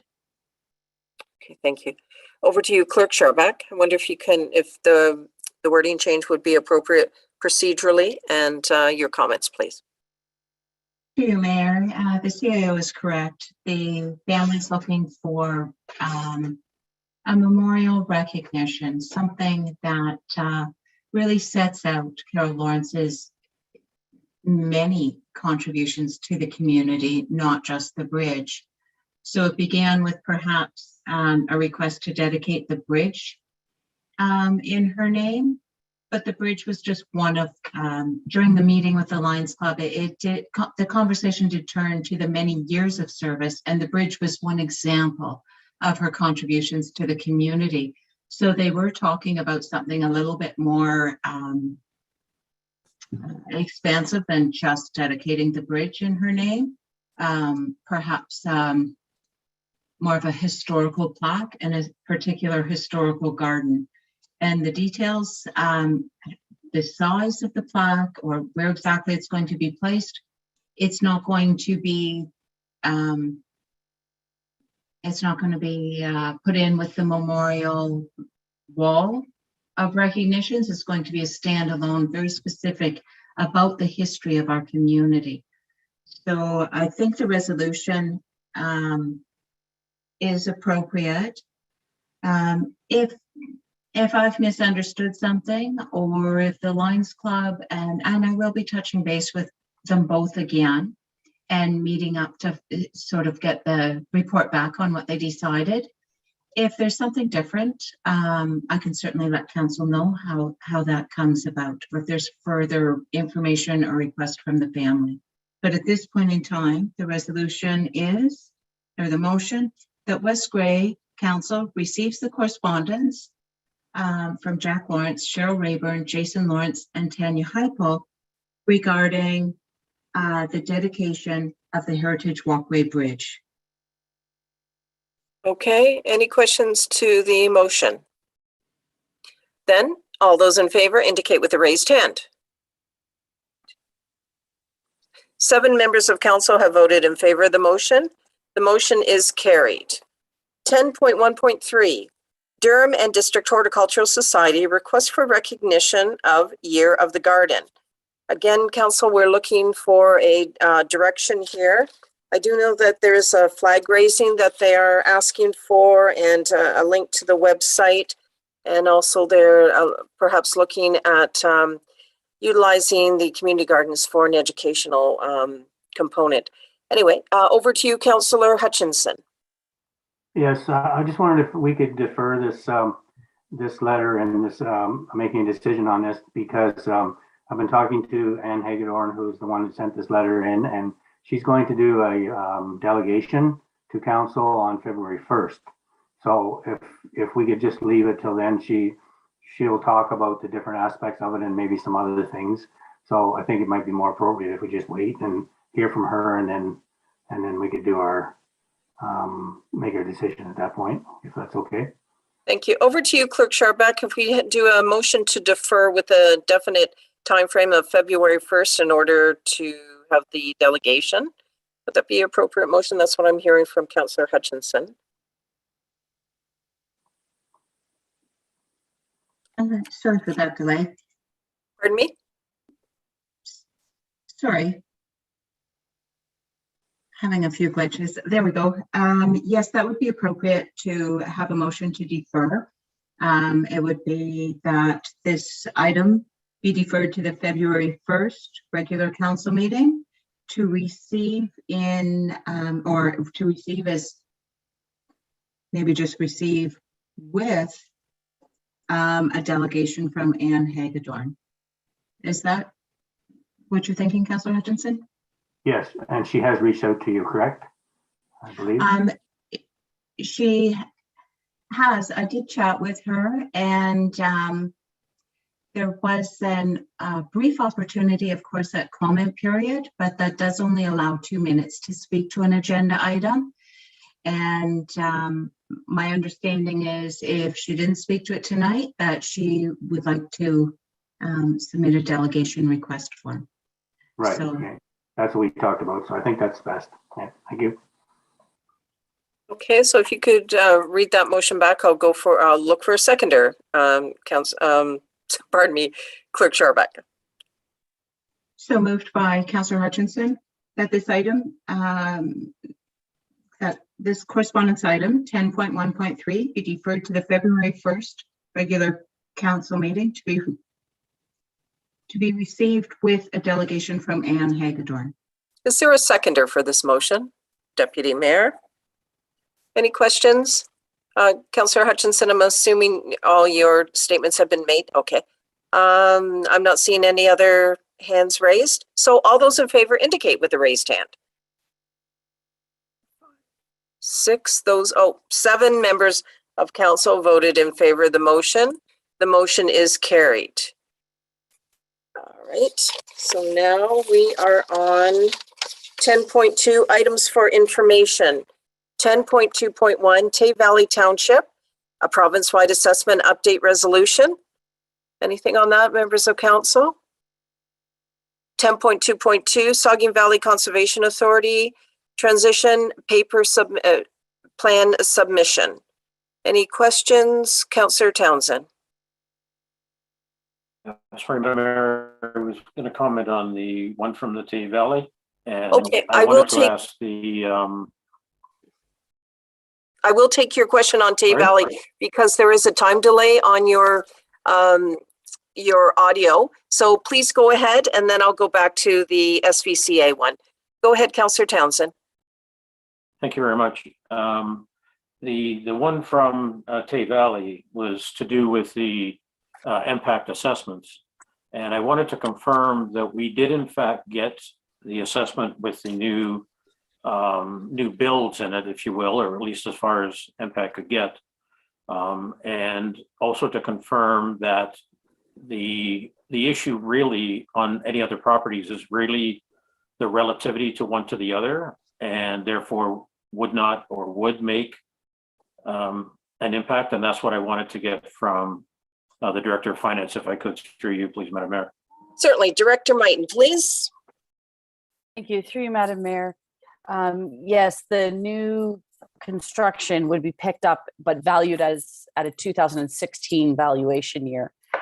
So it's the valuation year that's not being updated. So those properties, if they had existed in 2016, that's the value, not today's value. So that's the issue with delaying the reassessment. Anything further, Councillor? Yes, and to me that seems actually fair, believe it or not, because the other ones haven't been updated either. So those properties may pay an unfair increase in their tax versus the others. And we've often said that it's not the value of the home, it's the relativity on how you get the an increase or a decrease. And what I mean by that is if one home goes up, it doesn't mean they get more, because if others go up, and then that's how it gets set by the mill rate. So from that perspective, yeah, I'm fine with no comment other than that. Thank you. Okay, thank you for your comments. So I will just double check with members of council on 10.2.1, the Tay Valley Township province-wide assessment update resolution. Is there any other member of council that wishes to speak to this one? Councillor Hutchinson.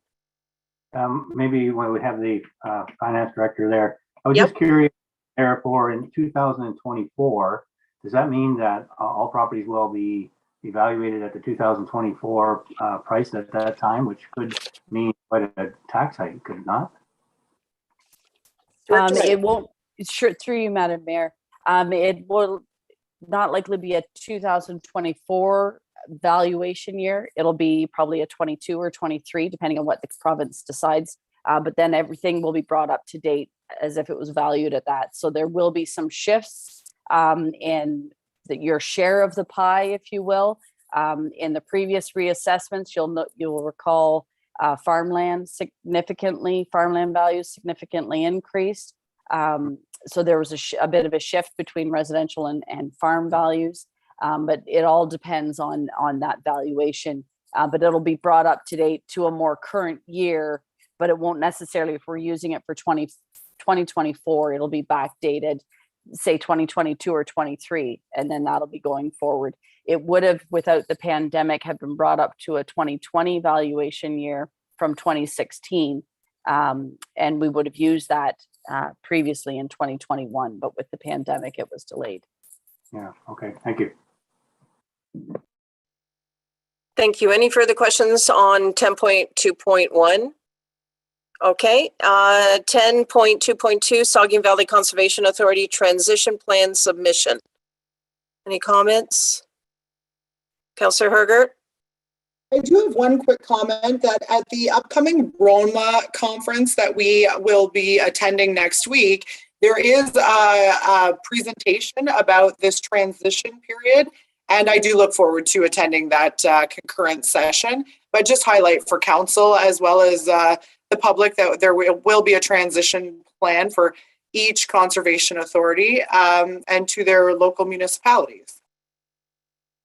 So thank you for the public service announcement, Councillor Hergert. I actually am, as a second vice chair of the Roma board, I will be chairing that concurrent session. It's one of the first ones on the Monday. It is called Navigating the New Regulations under the Conservation Authorities Act. So I'd encourage any member of council that's attending the conference to maybe check into that one. But as well, you will see on page 95 of our agenda, there is the transition plan submission that is included, and that is part of the requirements of the legislation. And then there will be wholesome discussions with each of the member municipalities. Lots more work to take place. Okay, I'm not seeing any other comments or questions in relation to raised hands. So Clerk Charbeck, to the recommendation, please. Through you, Mayor, the recommendation is that council hereby receives all correspondence items not otherwise dealt with. Is there a mover for this motion? Deputy Mayor, is there a seconder? Councillor Hamilton. Any questions on the motion? All those in favor then indicate with the raised hand, please. 7 members of council have voted in favor of this motion. This motion is carried. So we're at 7:39. Item 11 then, staff reports. 11.1, a Director of Finance and Treasurer. 11.1.1, this is the 2022 capital budget project approval. Clerk Charbeck, to the motion, I'll go for a mover and seconder, and we'll have a presentation from Director Mighton. Thank you, through you, Mayor Robinson. The recommendation is that council approves the 2022 capital budget for the municipality of West Grey to a maximum of 50% of the 2021 budget to permit tendering for the Highway 6 Connecting Link Bridge project. Is there a mover for the motion? And I'm looking for a raised hand, not an electronic hand. Councillor Townsend and Councillor Hutchinson. Now, Director Mighton, do you have a presentation, please? And then I'll go for any questions from our members of council. Thank you, through you, Madam Mayor. Nothing further to add, just this project is contingent upon provincial government funding, so we want to keep it moving forward. We were late to tender last year and didn't get any bids, so we're and we would include the provisional item as discussed at the budget for the hanging water main as a provisional item to see what the cost would be for that as well. Thank you for that. Questions, members of council? Any? Okay. All those in favor indicate with a raised hand. 7 members of council have voted in favor of the motion. The motion is carried. 11.2, Director of Development / CBO. 11.2.1, West Grey Police Services Building Update. Clerk Charbeck, to the motion, to the recommendation rather. Through you, Mayor Robinson, the recommendation is that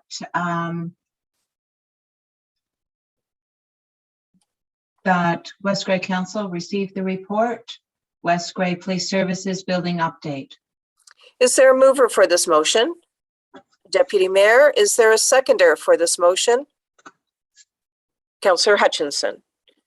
Over to you, Director of Development and CBO. Carl Shiprack, please. Thank you, Mayor Robinson, and good evening, members of council. I think the report is generally self-explanatory. It's just a background of where we've come in the last year and a half for the police services building, from our initial design consultation with the architects, decisions on how to proceed with the design of that building. The last 6 months or so, we've been working on the specifics of that design, as well as the construction documents. I say I've had a very small portion in that. Mostly the architects and the engineers have been doing that. But yeah, that's where we've been at for the last 6 months or so. We are now at a point. We did go out for consultation. We went out for a tender for contractors in November. We received 17 pre-qualifications. So what this pre-qualification does, they don't provide costing. They just provide their experience in relation to what we've asked for in that tender document, specifically in relation to a police building. And then they provide their resumes. We have some minimum requirements they provide proof of insurance, their workplace safety policies, things like that, just to confirm that they meet the minimum standards. So those 17 applications are reviewed by the architects.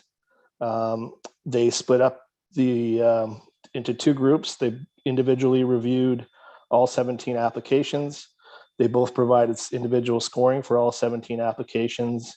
And it was determined that the top 10 contractors, as listed in this report, would meet the minimum qualifications to apply or to submit a quote with specific pricing and a construction schedule. We've completed all the contract documents. We've completed the second request for tender, which will include the requirements on how we want to receive the pricing and what else is required. And that's all ready to go. We just received the last information this week, and it will be going out for tender probably Monday or Tuesday next week by the time we get everything finalized.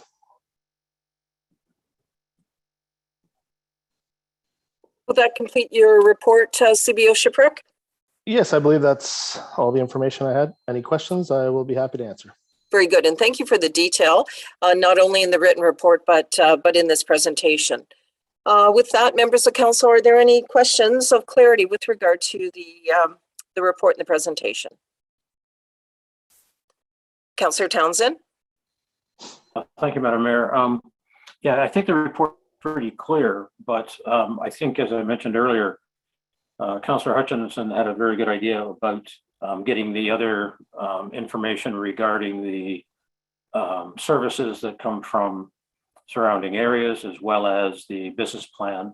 So I'd like to make a motion or an amendment to amend the original motion to say and to defer any further action until such time as the comparables are done, which means the business plan and the results of the survey, as well as the OPP costing, are completed.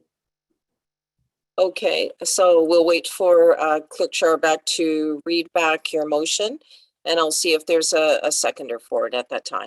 So we'll wait for the read back from Clerk Scharbeck.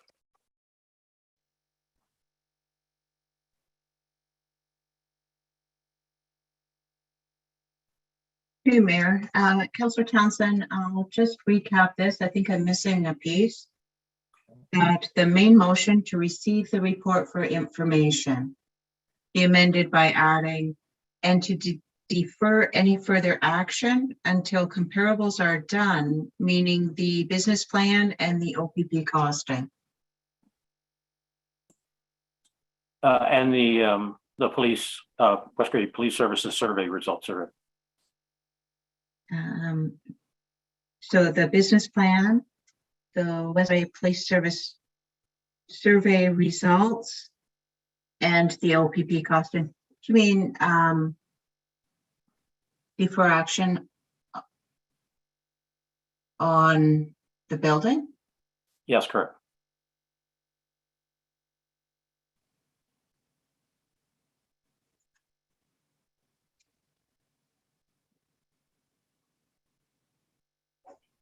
I'd also like to speak to it after a seconder has been named.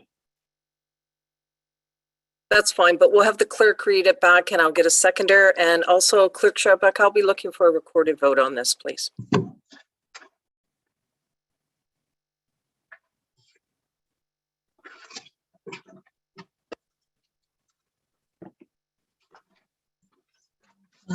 So, um,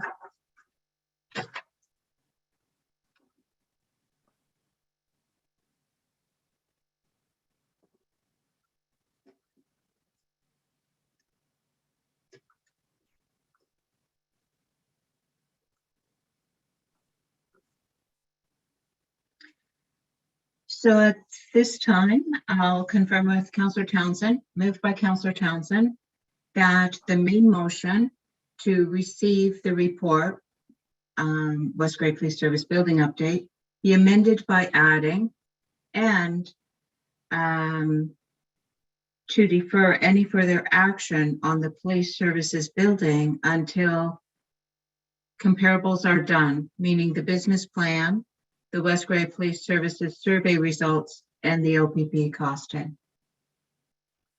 Is that correct, Councillor Townsend? Yes, it is. Okay. Clerk Sharbuck, if you could just read that one more time and then I'll look for a seconder. Thank you. Moved by Councillor Townsend that the main motion to receive the report, West Grey Police Service Building Update, be amended by adding and to defer any further action until comparables are any further action on the police services building until comparables are done, meaning the business plan, the West Grey Police Service survey results, and the OPP costing. Is there a seconder for this motion? Councillor Hamilton. Questions or comments on the motion? Councillor Townsend. Thank you very much. While no one's sure what will happen from the OPP costing, meaning the results of the report that they will do during that process, it's also unclear what will happen from the comparables that were suggested by Councillor Hutchinson. So by the time we're done, we may end up with changes that would affect the building. And so from that perspective, it doesn't seem prudent to move forward. The other point I'll note that at some point in the future, even before all that is 100% complete, it may be indicative from other activities or results that we get that we can move forward on that. And so we could always come back and revisit the criteria that is in this motion at a later date. Thank you. Councillor Hutchinson, please. Yeah, I'm a little concerned. I think we're going around in circles here. First of all, I thought at the start of the meeting, we voted to not wait for the West Grey business plan and for the West Grey survey, but yet to go ahead with the OPP costing. So now it's sort of on the table again, it sounds like. But my concern is that if we push off the tendering for this building, that it's probably not going to happen this year, because these guys aren't going to sit around and wait for us to make our decisions or to get more information. We're into the building year for 2022. So I would suspect that these builders, these contractors aren't going to wait around. So the chances come, March, April, May, middle of summer of getting a contractor for this year, I think are going to be very slim. So that's a bit of a concern if we defer this, I think. Thank you. Deputy Mayor Hutchinson. Thank you, Mayor Robinson. And Councillor Hutchinson did suggest one of the things that I was saying is we did discuss the survey and the business plan, and all of a sudden that's come back into the conversation. One of the concerns I have is I'm not clear. We've been collecting taxes here for basically a year and a half on a project that we're supposed to deliver, and now we're putting this on hold. At what stage are we responsible to deliver this project to the community? We've been collecting the taxes. I don't know how that works, so I'd like some clarity on that. And I'm telling you right now, the escalating cost, I'm warning everyone, because I can tell you right now, I'm in the trucking industry and the rates have gone up almost 40%, and they are not going to be coming down. And that's your supply chain. So we are going to see this, what's in front of us, 10,250 that I'm reading. This is going to be a heck of a lot more if we don't get going on this project. So, and delaying it, we will not get it done. So I'd just like to know about the levy is one question, and I'd like to know another question, Mayor. I'm not sure if the chief's here, but I'd like to know if we can put this on hold if we're this far down the road. Thank you. Thank you. With regard to your question, I'd go to CBO Carl Shipwreck for it in terms of the delay in construction. Are you able to comment overall? Yes, I can. Thank you, Mayor Robinson. Thank you for the question. There will obviously, it all depends on the length of delay. But I mean, estimating on if you're waiting until probably the project's not going to start at best until next year. There's going to be re-engineering fees. Engineering stamps are only valid for 6 months. All the drawings are complete at this point.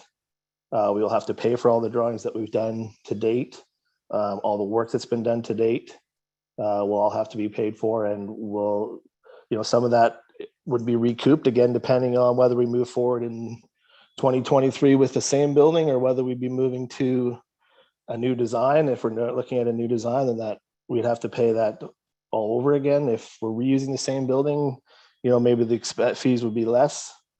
But there will be some significant additional fees if we move on to, if we don't move forward with this design. We've also have a contract with the architects in place as a project manager for this project, which we've agreed to pay. I don't have the contract in front of me. I don't know if there's any out clauses in that contract or not, or whether we'd be required to pay the full project management fee as well for a project, whether it moves forward or not. Thank you. Was there anything further, Deputy Mayor, or have you concluded your comments? No, well, I do have one question on the levy. I don't quite understand how that works. If we could go to Director Mighton, possibly Mayor Robertson. Certainly. Director Mighton, please. Thank you. Through you, Madam Mayor.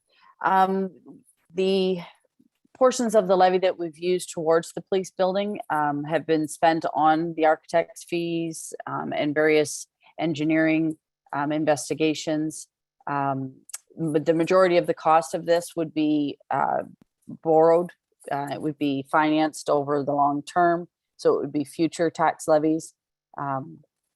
Ultimately, in any given year, the taxes levied is the use of them is at the discretion of council. And if they change their mind, then we alternate where the funds would be applied. But in this case, we've spent the funds that we've raised through the levy to this point on the expenses we've incurred for the prepping for the building. Okay, thank you, Dr. Mighton, for your basically the analysis on it, because that's what I thought we've been collecting specifically on that project. So I just wanted to identify that. And thank you very much, ma'am. Councillor Shea. Thank you. I think I understood that Councillor Townsend's motion was to pause the work on the building, that it was not to rejig or vastly modify the project. So I don't think, apart from some engineer stamps, that there would be much additional costs. The question that has come up for me a lot in my discussions with people in the community are about the size of the police budget increase over the last few years. In the term of council, we've seen the police budget go from just over $3 million to $4 million this year. That's $1 million increase. And people have been saying to me, is that because you're building a building? Is that wrapped up into that cost? And I've been having to explain to them that no, this almost $300 per person per year that we pay for police that the building is in addition to that. We're planning to invest about $10 million at least into this new police facility. And we have to make that move forward in light of some understandings of what the reality in the community, the reality in the provinces. I've done a little looking into this, and I've discovered that since the year 2000, there were 16 police services in communities our size. That's the 10 to 20,000 population range. 16 police services, and there's only 4 remaining. So these were all communities that appreciated community policing, that loved their police forces, that were proud of their police, but just felt that eventually that they could not continue to maintain the financial weight of having their own private separate police service. Councillor Shea, I want to ensure that you're focusing on the deferral of the police station. We're not talking OPP costing at this point. So I wonder if you could redirect your comments to the motion at hand, please. So my question is, if we're going to take out a 30-year loan to build a new police building, and we do choose to go with the OPP in 2 years or 10 years, will that facility be useful to our new police provider? I'd like to ask the OPP for their opinion on this matter as part of the costing conversation. I think this is a due diligence. And I think if we don't do that, we're looking at something like the Rona situation times 100. So I think we're just being careful and conscientious here. And that's why I think I'm going to support Councillor Townsend's motion. Thank you. Are there any other first-time speakers? So I'll go to Councillor Townsend then. Thank you very much, and through you, Madam Mayor. Yes, thank you, Councillor Shea. You actually said that much better than I did. But the other thing is, it's not just about OPP. No commitment has been made by council. We're not going there. So I don't want to leave the impression we are. If we are doing a business plan, if we're going to do a review, and I heard from Doug Townsend, chair of the Police Services Board, that through their study, their plan, et cetera, there may be opportunities there. I don't know. But those opportunities themselves may lead to changes that affect the building.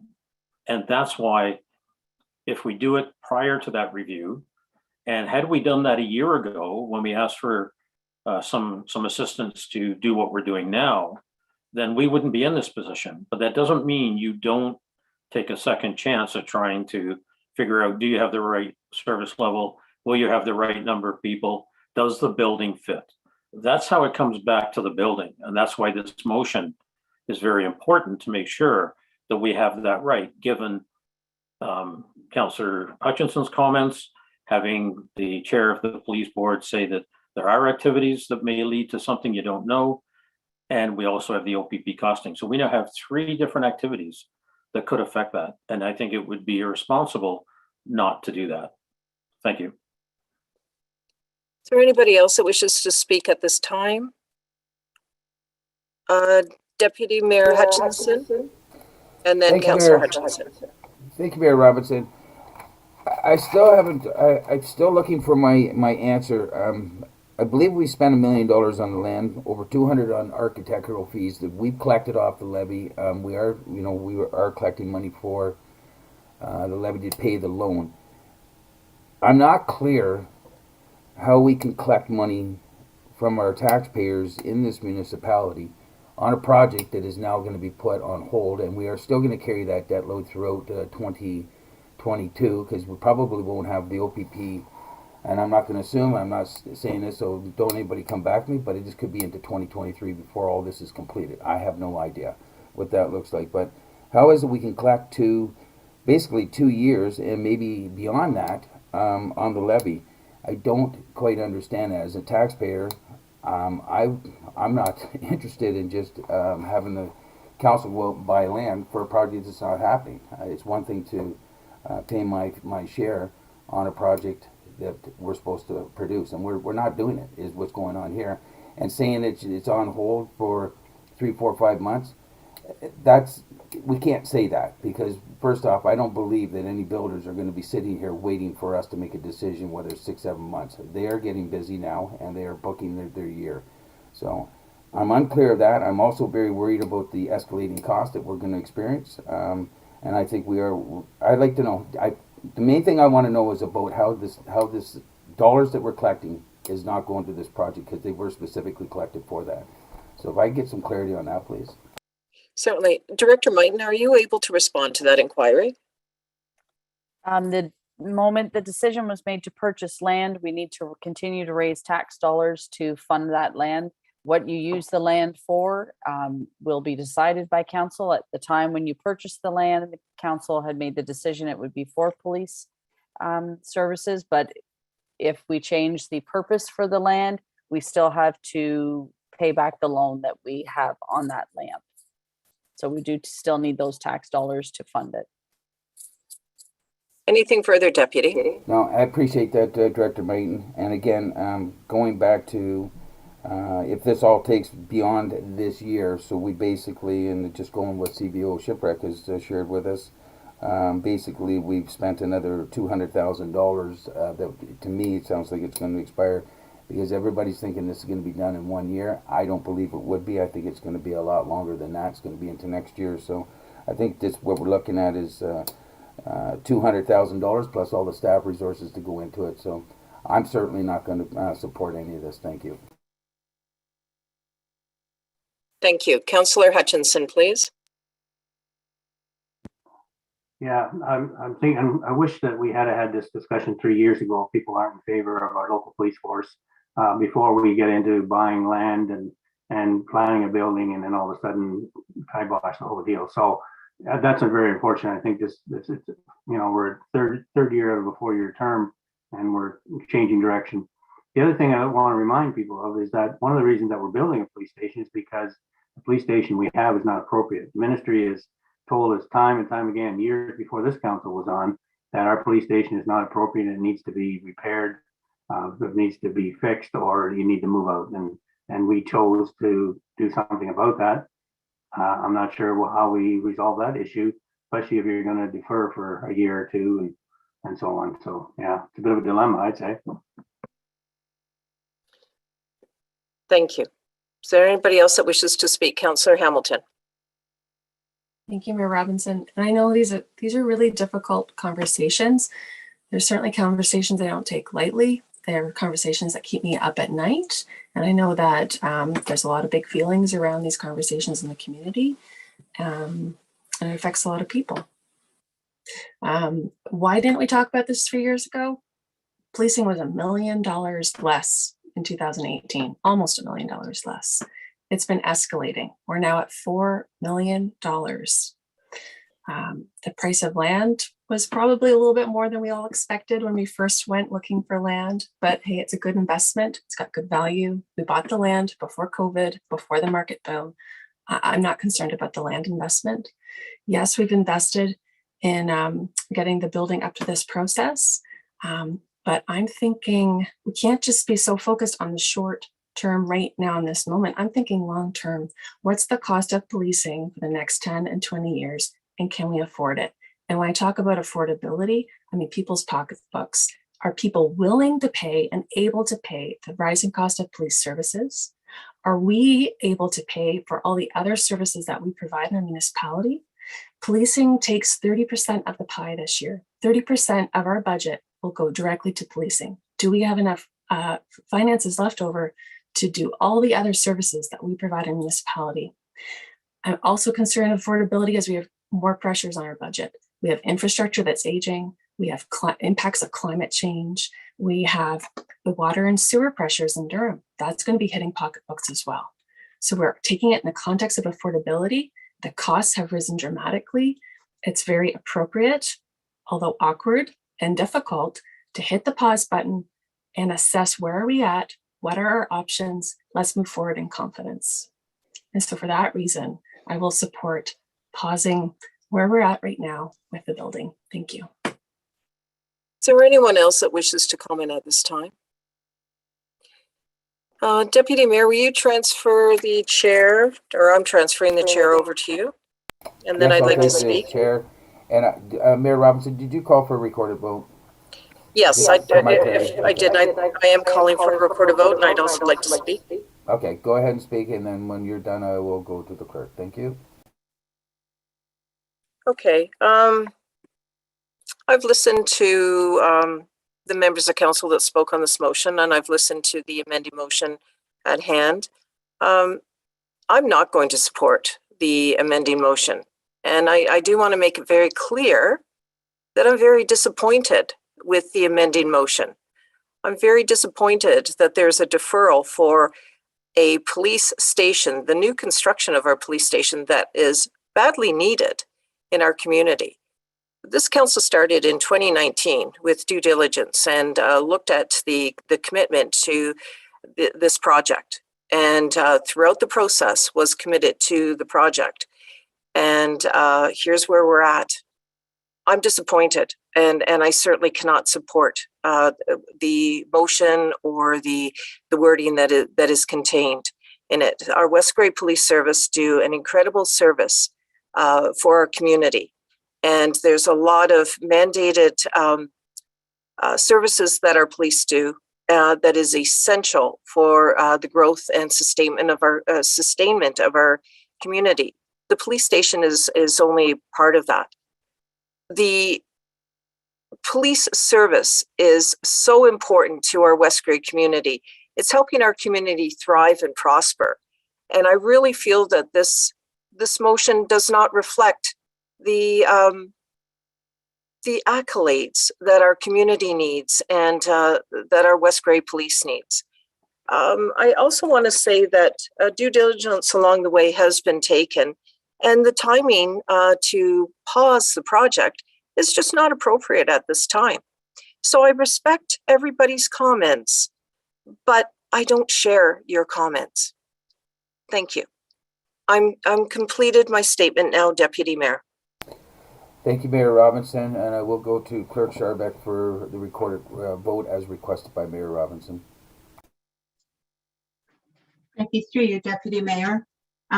The recorded vote is on the motion to amend, and it's moved by Councillor Townsend, seconded by Councillor Hamilton, that the main motion to receive the report, West Grey Police Service Building Update, be amended by adding and to defer any further action on the West Grey Police Service building until comparables are done, meaning the business plan, the West Grey Police Service survey results, and the OPP costing.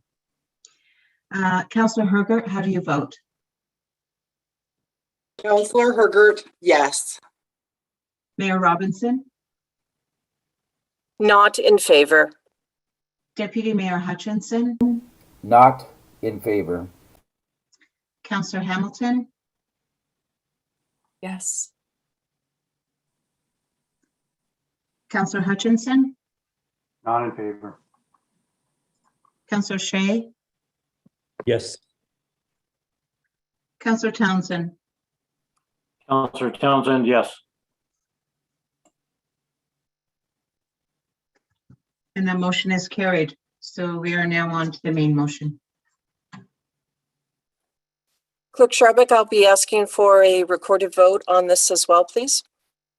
And are there any questions on the main motion? Over to you, Clerk Scharbeck, then.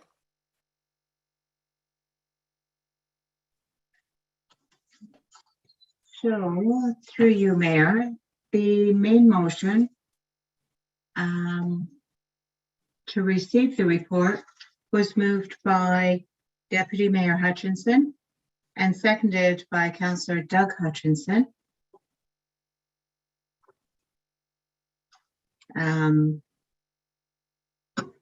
That West Grey Council receives the report, West Grey Police Service Building Update for information, and to defer any further action until comparables are done, meaning the business plan, the West Grey Police Services survey results, and the OPP costing. And Mayor Robinson has called for a recorded vote. So Clerk Sharbeck, it's Yes. Mayor Robinson. Could you please read that motion again for the recorded vote? Thank you. Through you, Mayor. You've called for you've requested a recorded vote. We're back to the main motion, which has been amended. So it reads that West Grey Council receives the report, West Grey Police Service Building Update for information, and to defer any further action on the police service building until comparables are done, meaning the business plan, the West Grey Police Service survey results, and the OPP costing.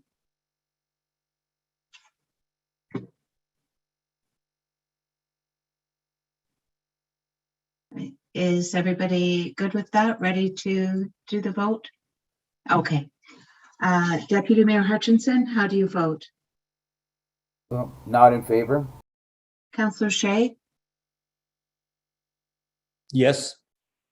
Councillor Hutchinson? Not in favor. Councillor Hamilton? Yes. Councillor Townsend? Counselor Townsend in favor? Mayor Robinson? Not in favor. Councillor Hergert? Counselor Hergert, yes. And the motion is carried.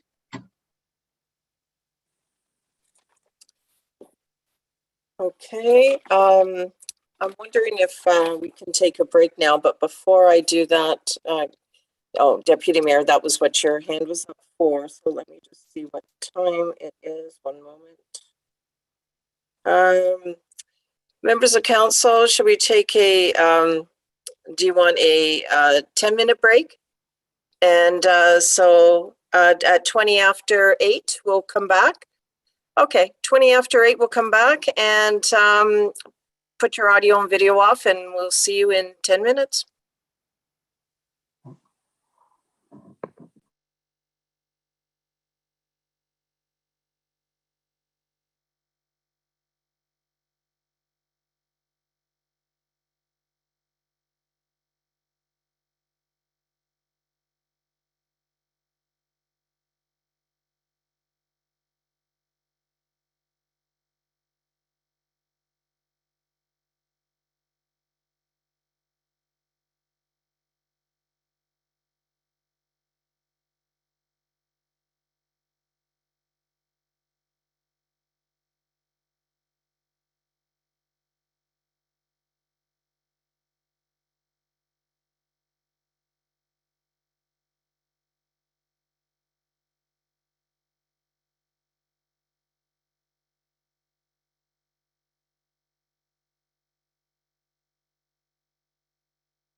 Okay, everyone, it's 8:20. I'm wondering if, yes, thank you very much. I was looking for the gallery view. I'm just ensuring that we have all members of council on video. And while that's taking place, Madam CIO, do you have all the staff that you require?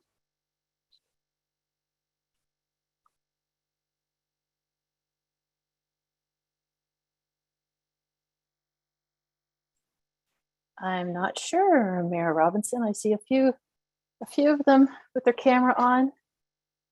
Okay, Sure, take your time to let me scurrying know. back. Thank you.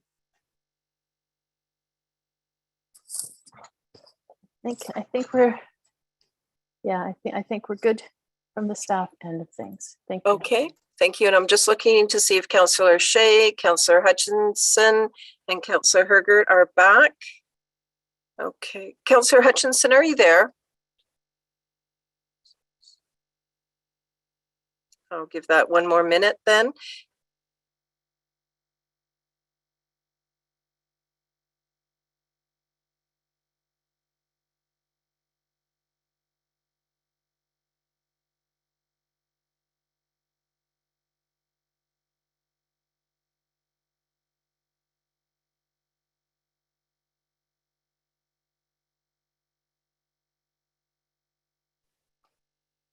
Councillor Hutchinson, are you there?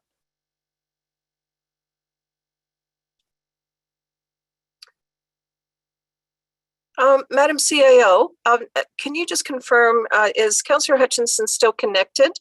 Or is there a difficulty with his internet? Are you able to determine that through staff?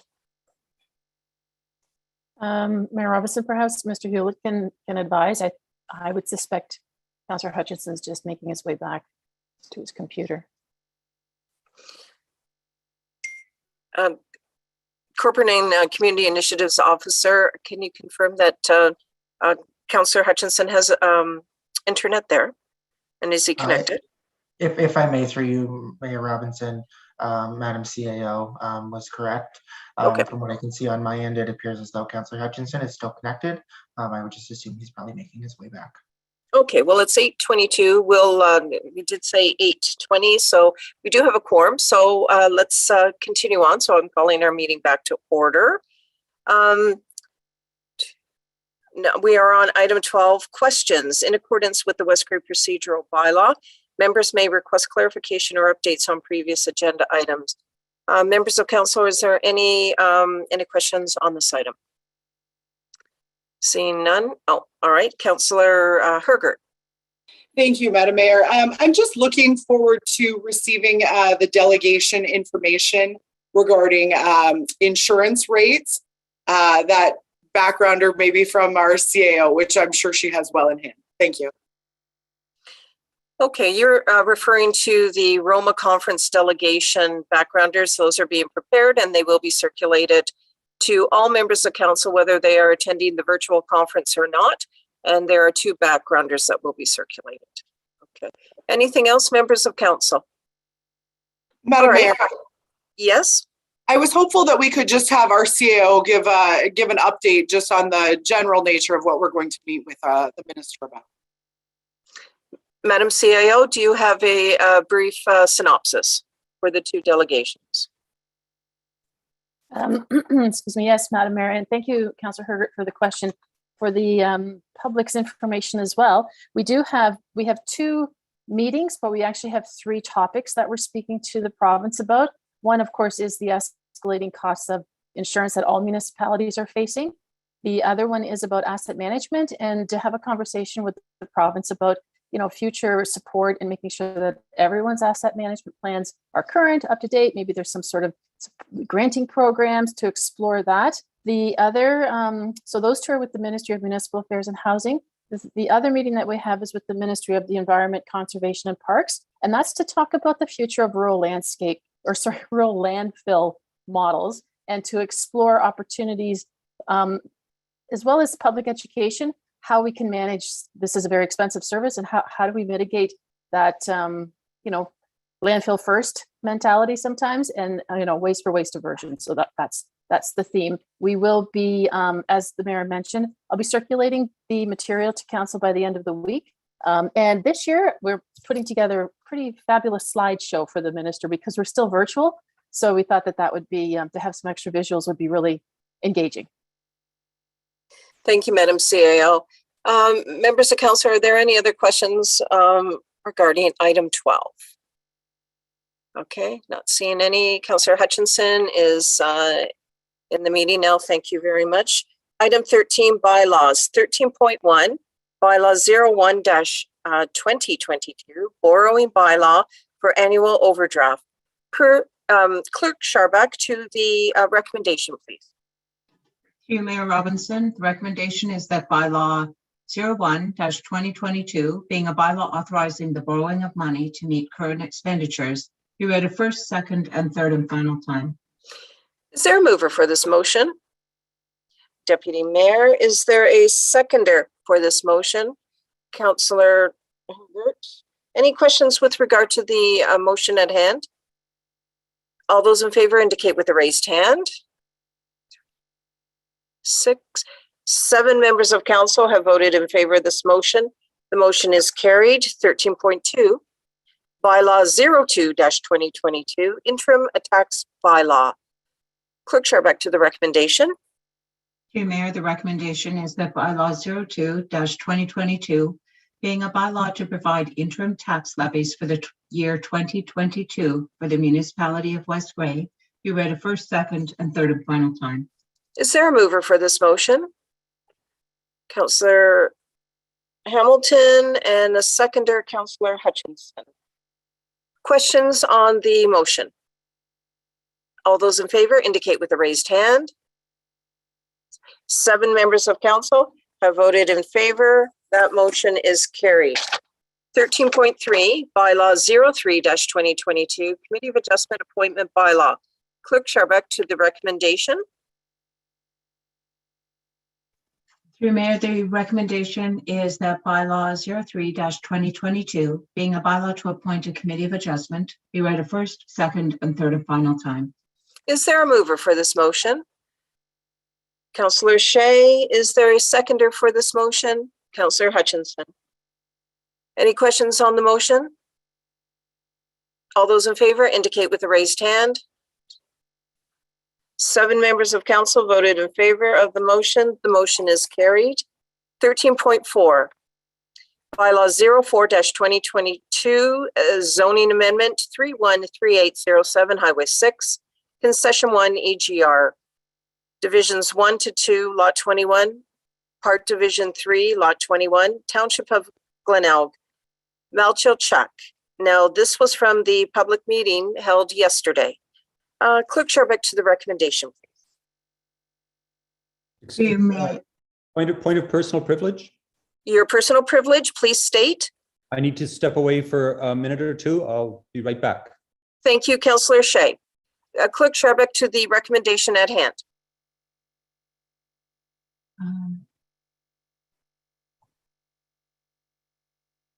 If you could just read that, and then I'll go for a mover and seconder again, please. I will. I'm just noting the point of personal privilege. Oh, thank you.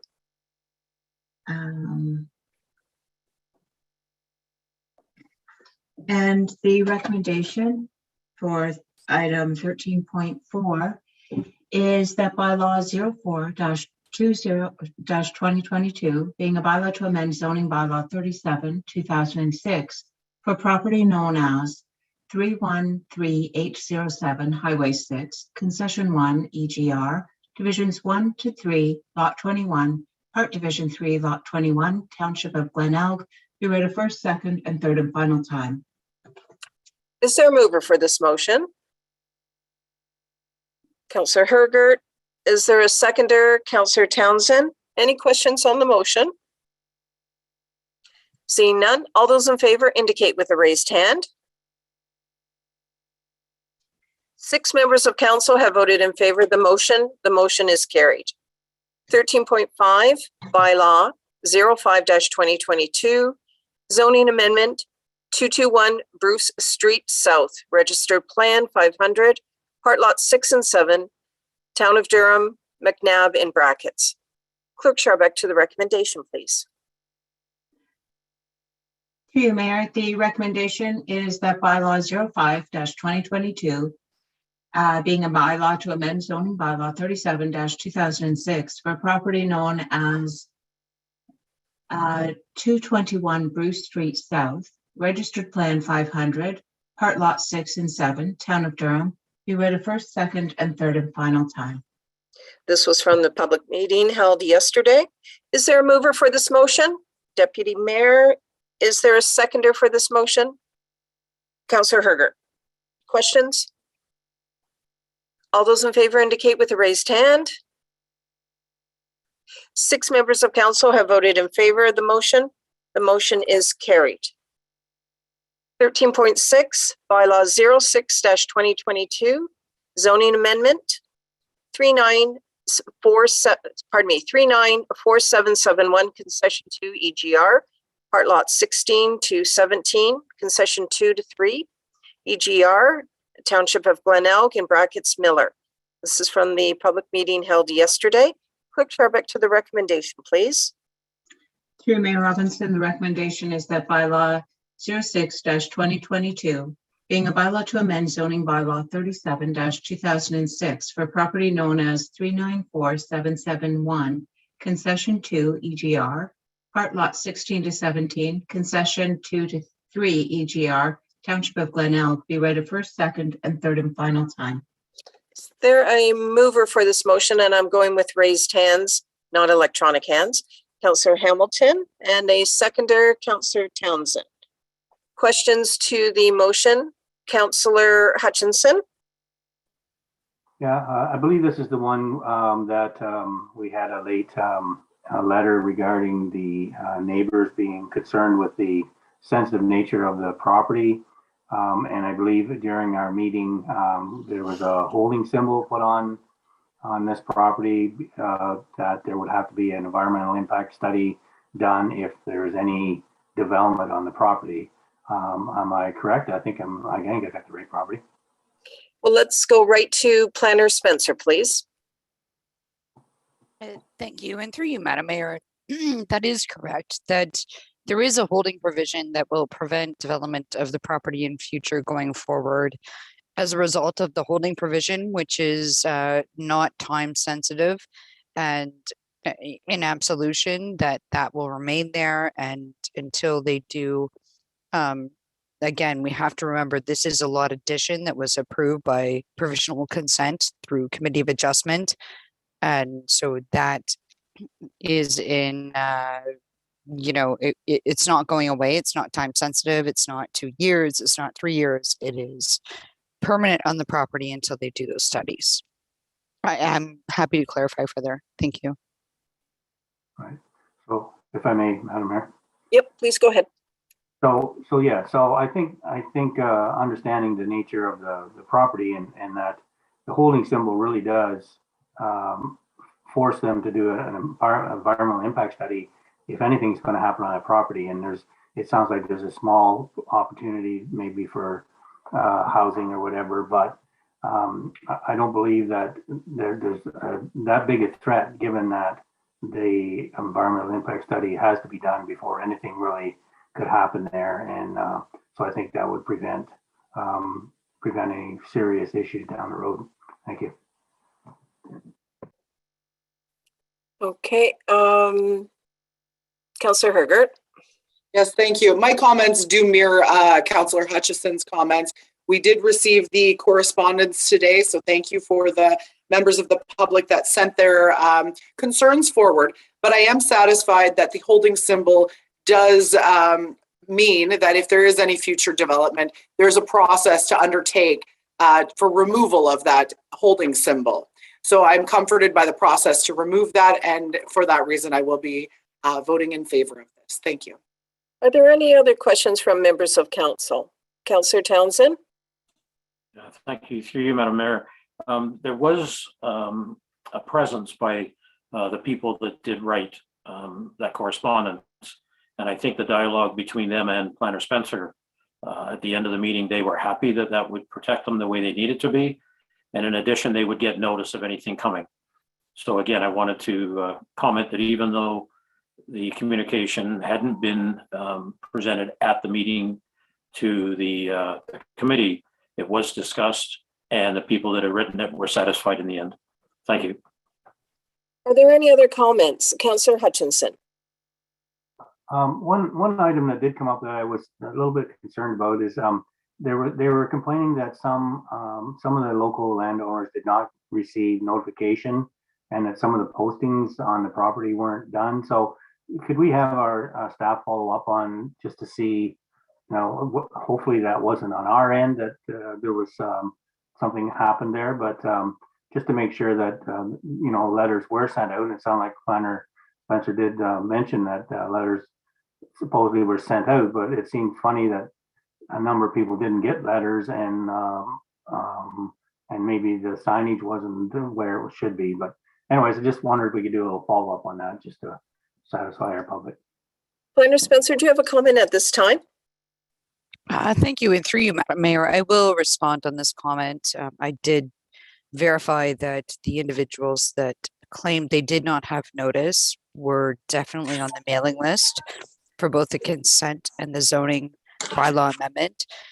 In addition, we do have photos of the signage that was posted on the property. So unfortunately, the communication link for them may have felt a little bit disjointed, but if you're not in a position and this doesn't affect you, I can understand how this is a complicated process. So I'm appreciating that fact from them, but we did what we are required to do under the Planning Act as a municipality.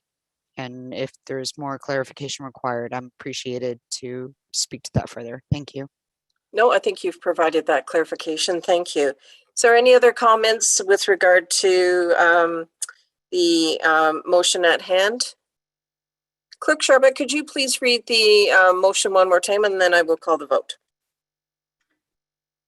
Sure. Through you, Mayor. The recommendation is that bylaw 06-2022, being a bylaw to amend zoning bylaw 37-2006 for property known as 394771, concession 2 EGR, part lot 1617, concession 2-3 EGR, Township of Glenelg, be read a first, second, and third and final time. All those in favor indicate with a raised hand. 6. Those opposed.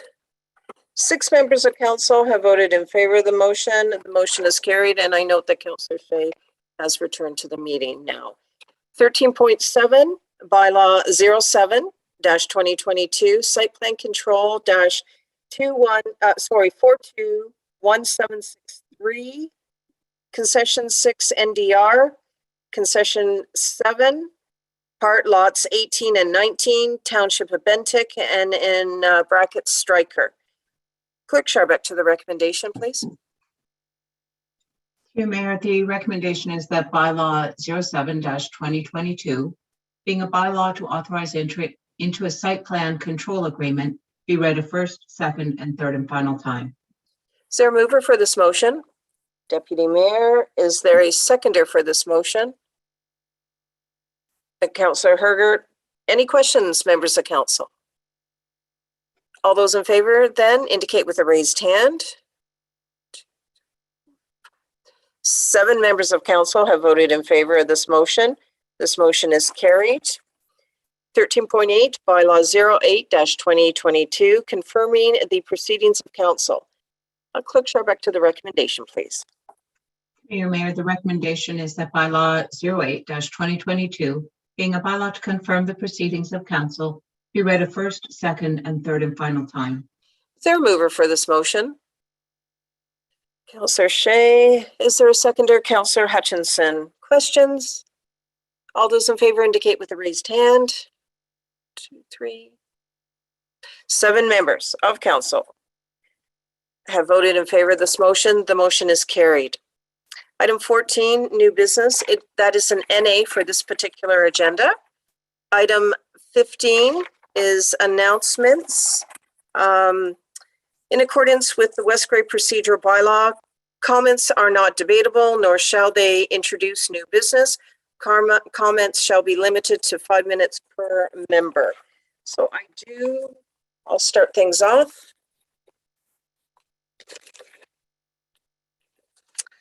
I will say that early in January, Ayton, one of our West Grey communities, experienced a fire.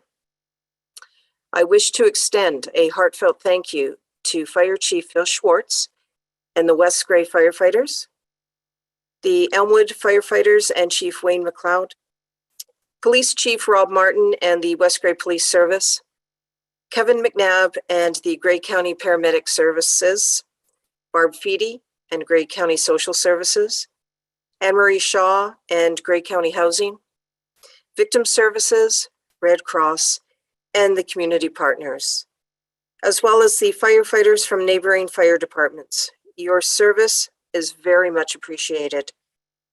A heartfelt thank you also goes out to our West Grey communities, and that includes our business communities, for the support of those affected by the fire. Supporting our community in a time of need and those affected by the fire was very much appreciated, and I felt that a heartfelt thank you was necessary. I also want to say that Grey County has completed a housing enumeration study regarding the homeless in Grey in partnership with Bruce County.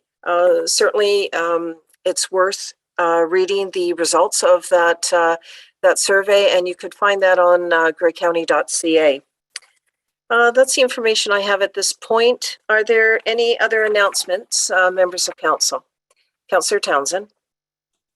Thank you, Madam Mayor. I have two announcements, both related to the Community Schools Alliance committee that I'm on. The first one is I will be attending a fourth delegation at Roma, and it is by our committee, and it has to do particularly and primarily with rural schools, rural education, and the impact on economic growth, et cetera, of having them, not having them, et cetera. And that's a survey that was done, as well as a few other related topics.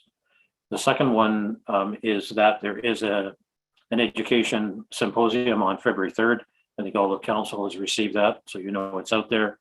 And again, it'll have a similar vein, but not necessarily just on the study. It'll have other topics as well. So have a read, and if it's of interest to you, you're welcome to attend. Thank you. Any other member of council have an announcement? Okay, thank you. Item 16, closed session. Clerk Sharbeck to the recommendation, please. Through you, Mayor, the closed session item is no longer relevant, so Okay. it's not necessary to proceed with closed session. So at this point, it would just be noted in the minutes that the closed session was not necessary for this meeting. And then item 17, report from closed session, that will be an NA as a result. We are on item 18, adjournment then. Clerk Sharbeck to the recommendation, please. Through you, Mayor Robinson, the recommendation is that we do now adjourn at 8:43 p.m. to meet again on January 26, 2022 at 9 a.m. or at the call of the chair. Is there a mover for this motion? Deputy Mayor, is there a seconder for this motion? Councillor Hutchinson. All those in favor indicate with the raised hand. 7 members of council have voted in favor of this motion. This motion has carried. Our meeting is over. Have a good evening, one and all.